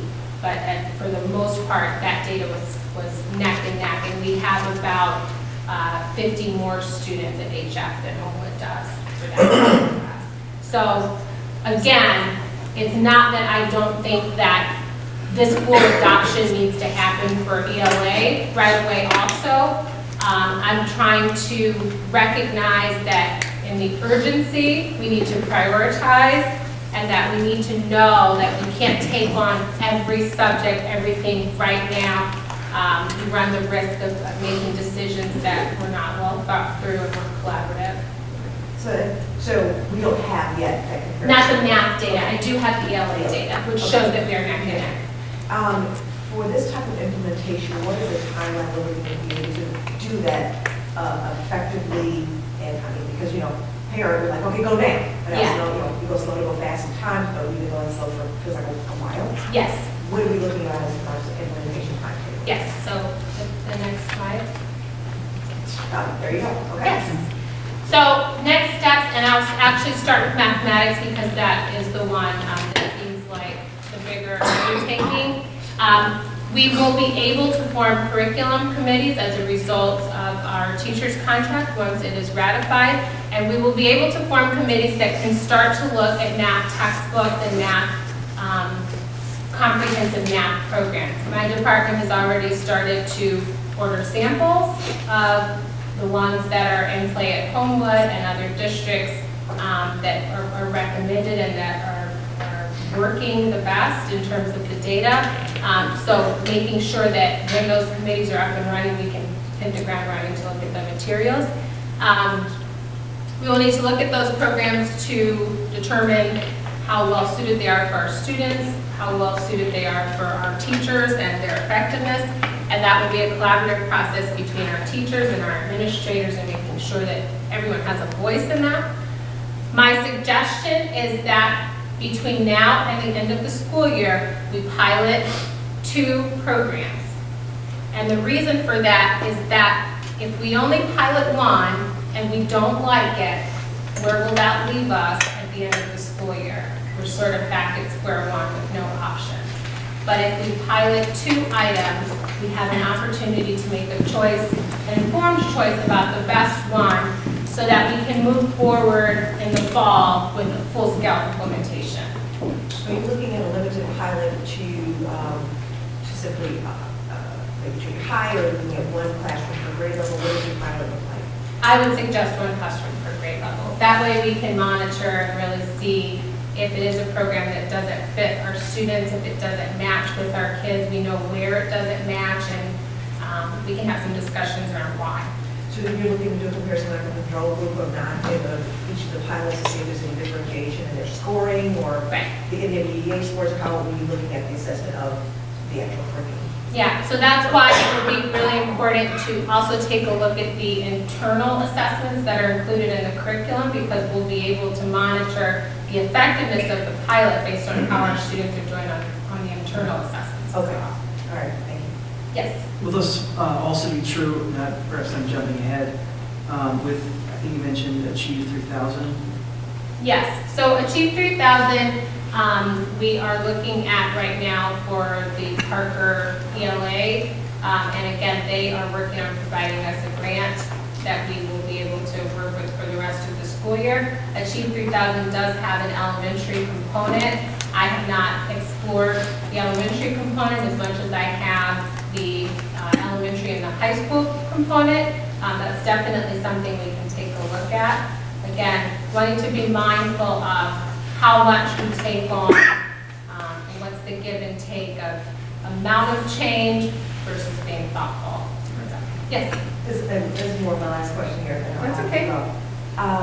Going back to previous conversations around Title I dollars and what we were talking about to do as far as after school and supplementing and getting this in place now, is there any tie-in, or can you speak to the progress of the use of or implementation of after-school support for the kids right now, specifically in math, and then as it relates to this, may or may not. Yeah, we are still exploring how to make the after-school options happen. There's a couple of proposals on the table that logistics-wise, we're still trying to figure out how to make them work. And we're hoping to be able to get to that as soon as possible and make it happen. It's a couple of ideas, it's just a lot of business things around it that need to be squared away in order to make it happen. I want to back up a little bit. The information that you received, I think you said, and I could be wrong on this number, but 87% of the teachers are saying that, I believe this was at Parker. I'm not sure, is saying that Odyssey is not meeting the needs of your students. What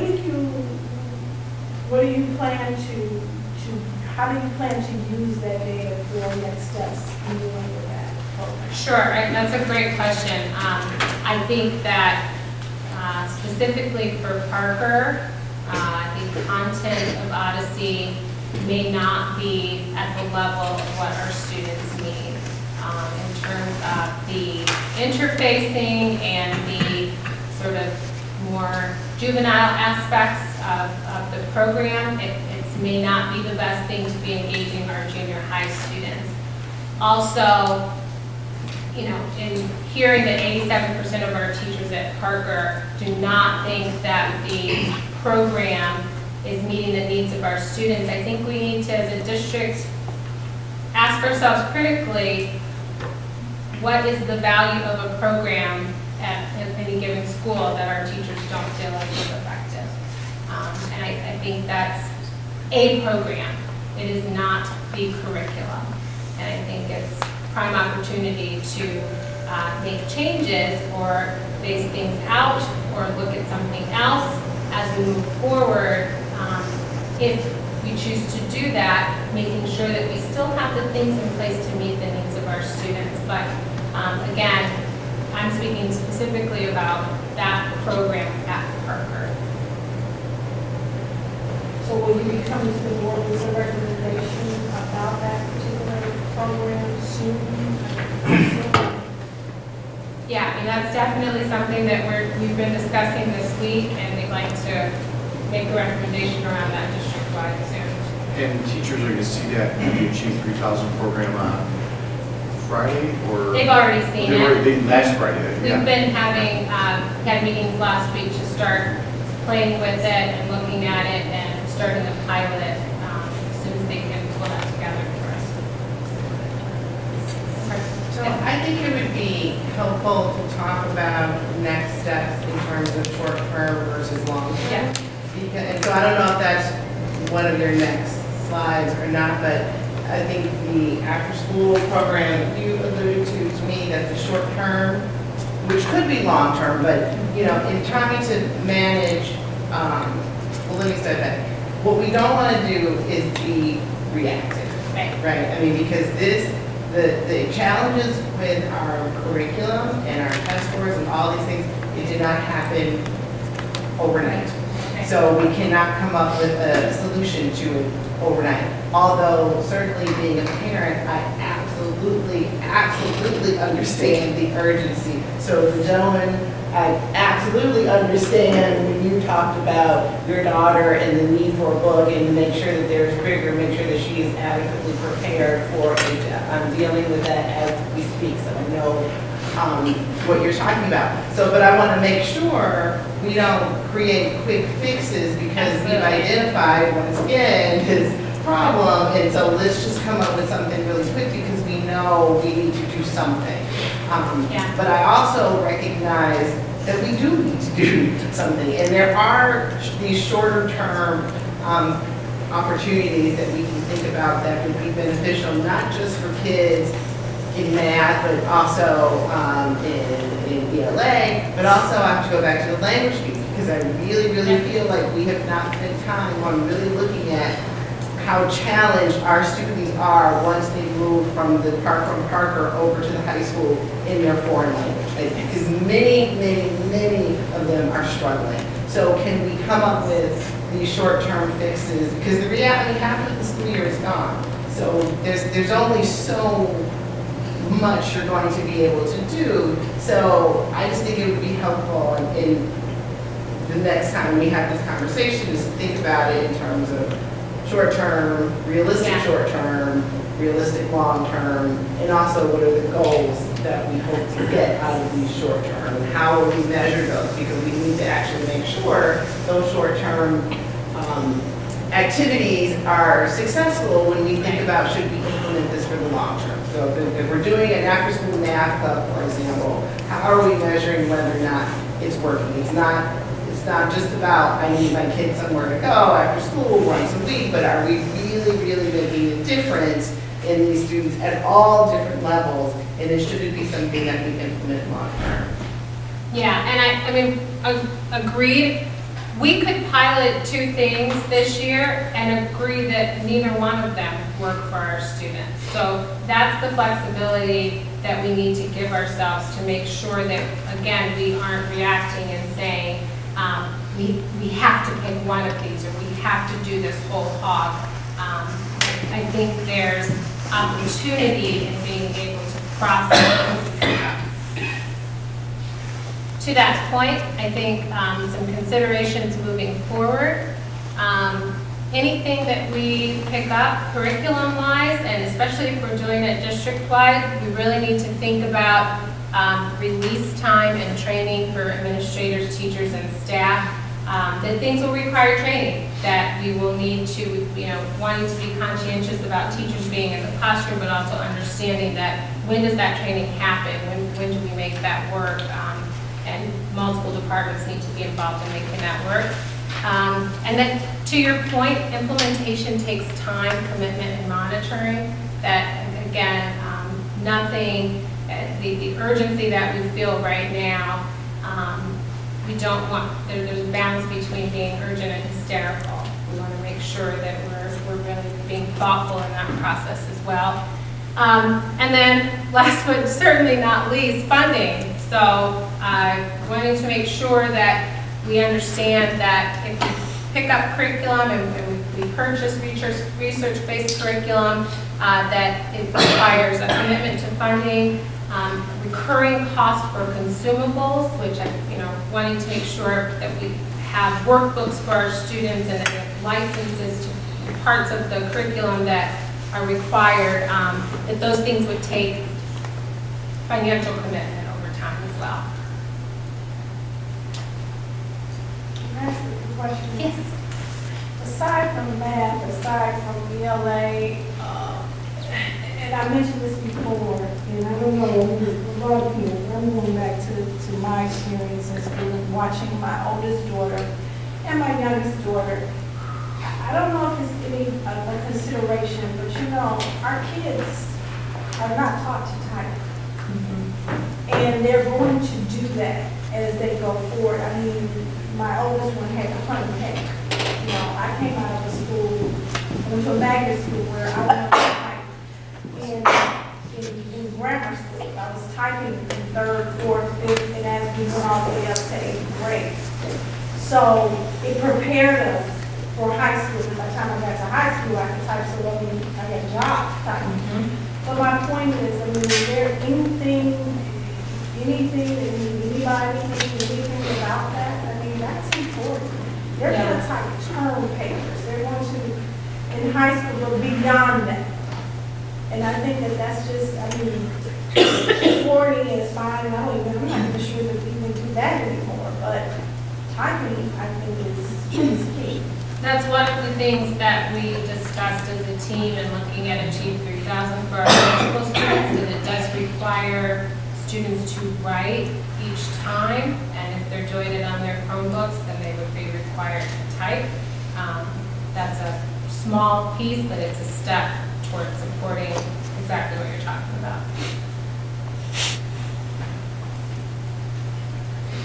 Any other questions from the team? This is one topic we're going to revisit early and often now, as you're saying, so whether it's in the short-term fixes or the long-term fixes, we'll be coming back to this curriculum regularly. Thank you. Thank you very much.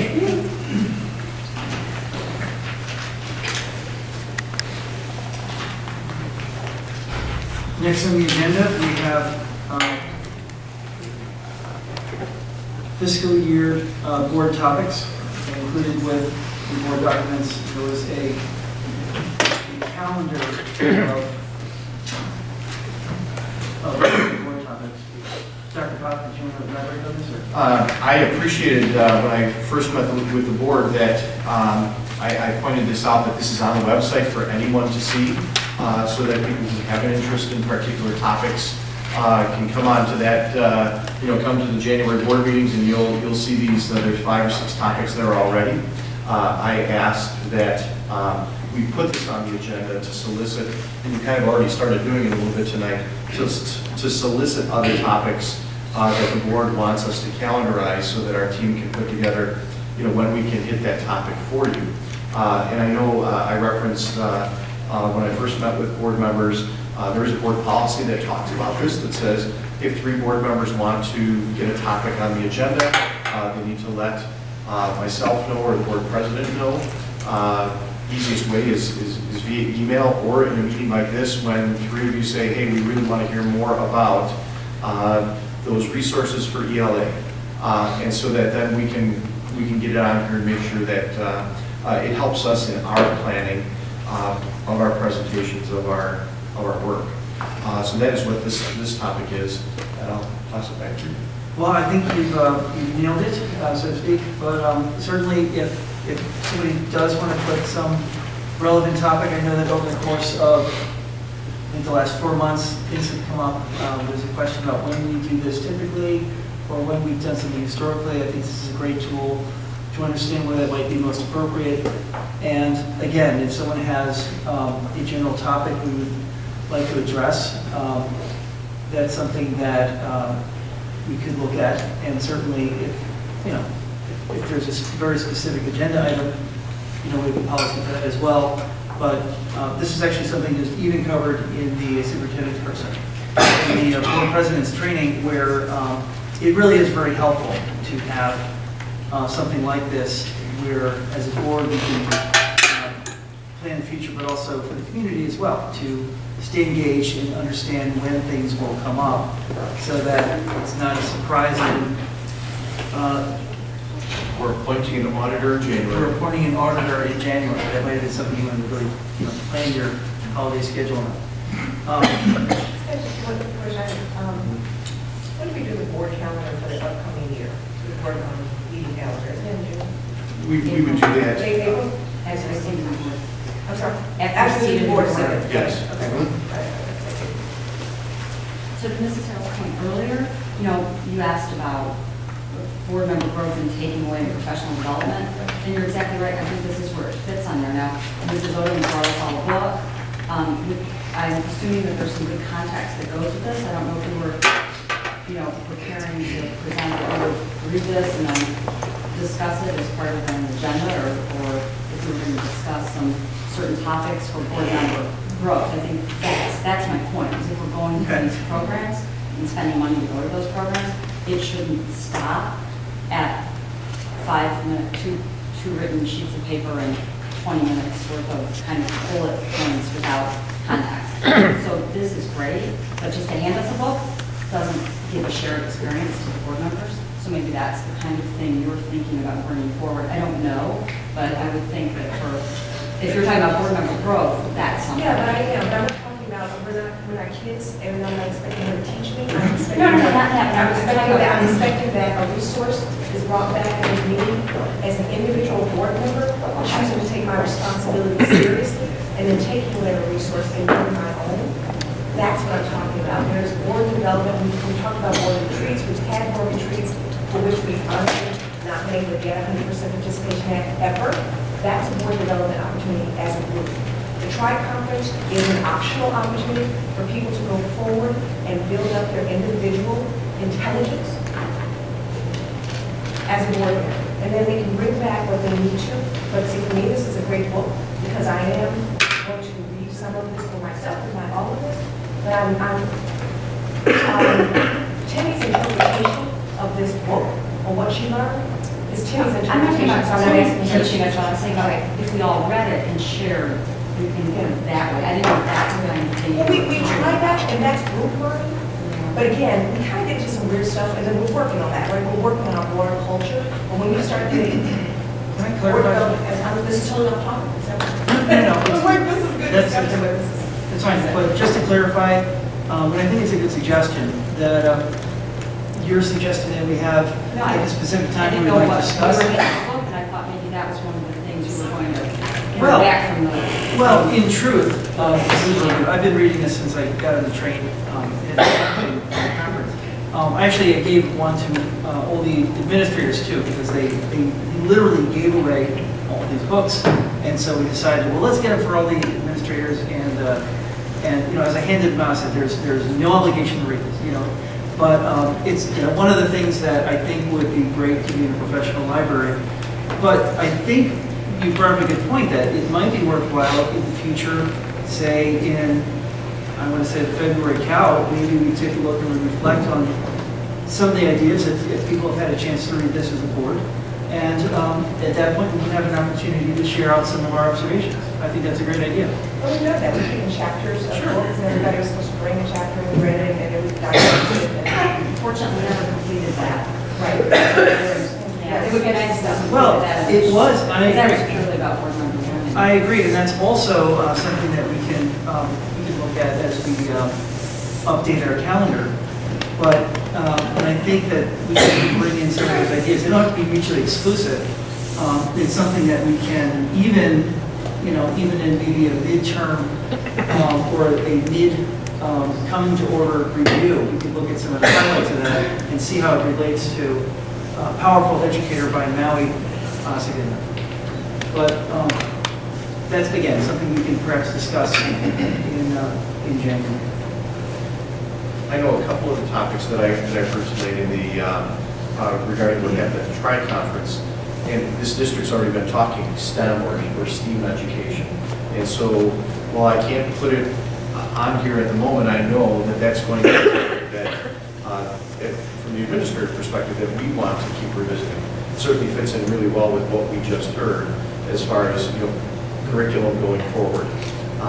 And so I know we'll be bringing that topic. The other topic that I appreciated hearing and that I know we need to engage in is engaging our legislators.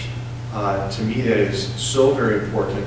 I will be bringing that topic back to the table. I'm not going to throw it on the calendar because I might bring it back every meeting. That, hey, here's what's going on with the budget conversation downstate right now.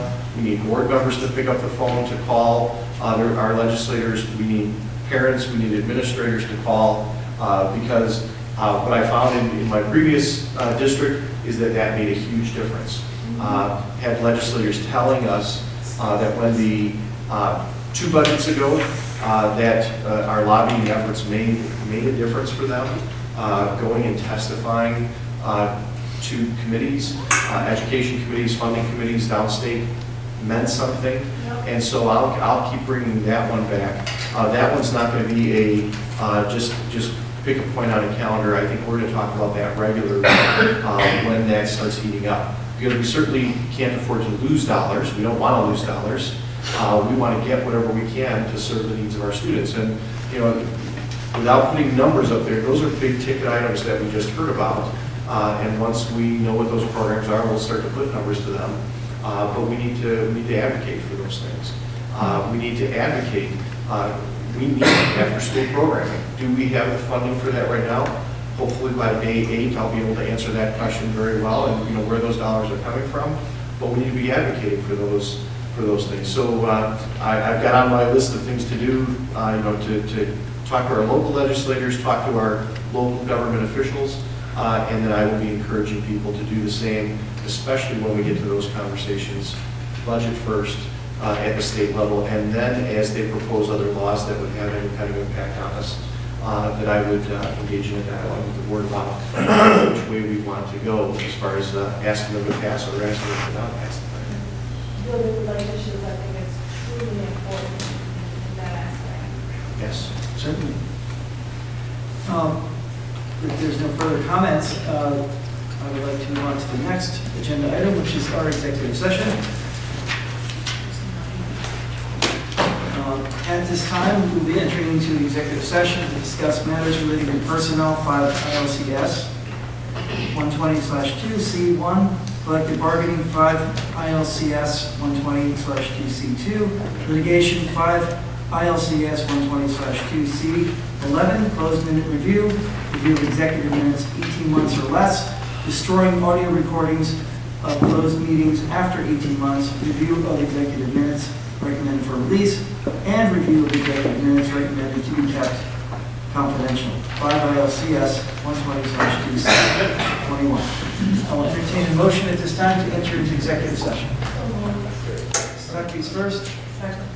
Second, Mrs. Odom. Can we have a roll call? Okay, Odom? Yes. Carol? Yes.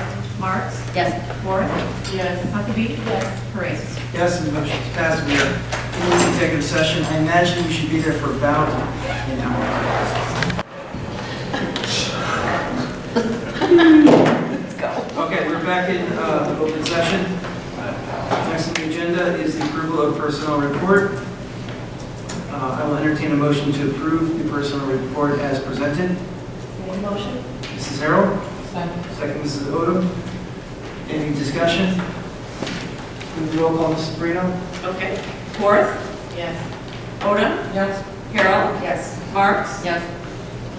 Huckabee? Paredes? Yes, the motion is passed. Next on the agenda, we have approval of, I'll just exclude this piece here. okay, approval of review of executive session minutes 18 months or less.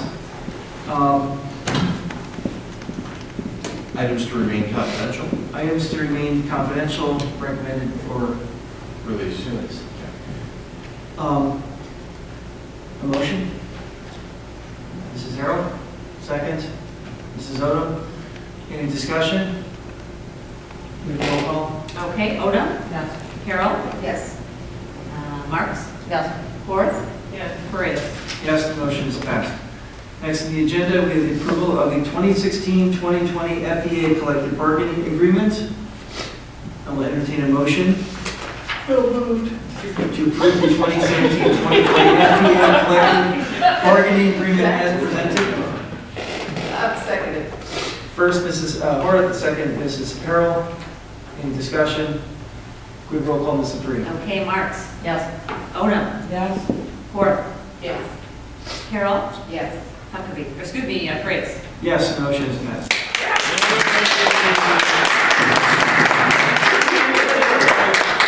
Thanks for all your work. Thank you. All right. I will entertain a motion to end this meeting of the Board of Education.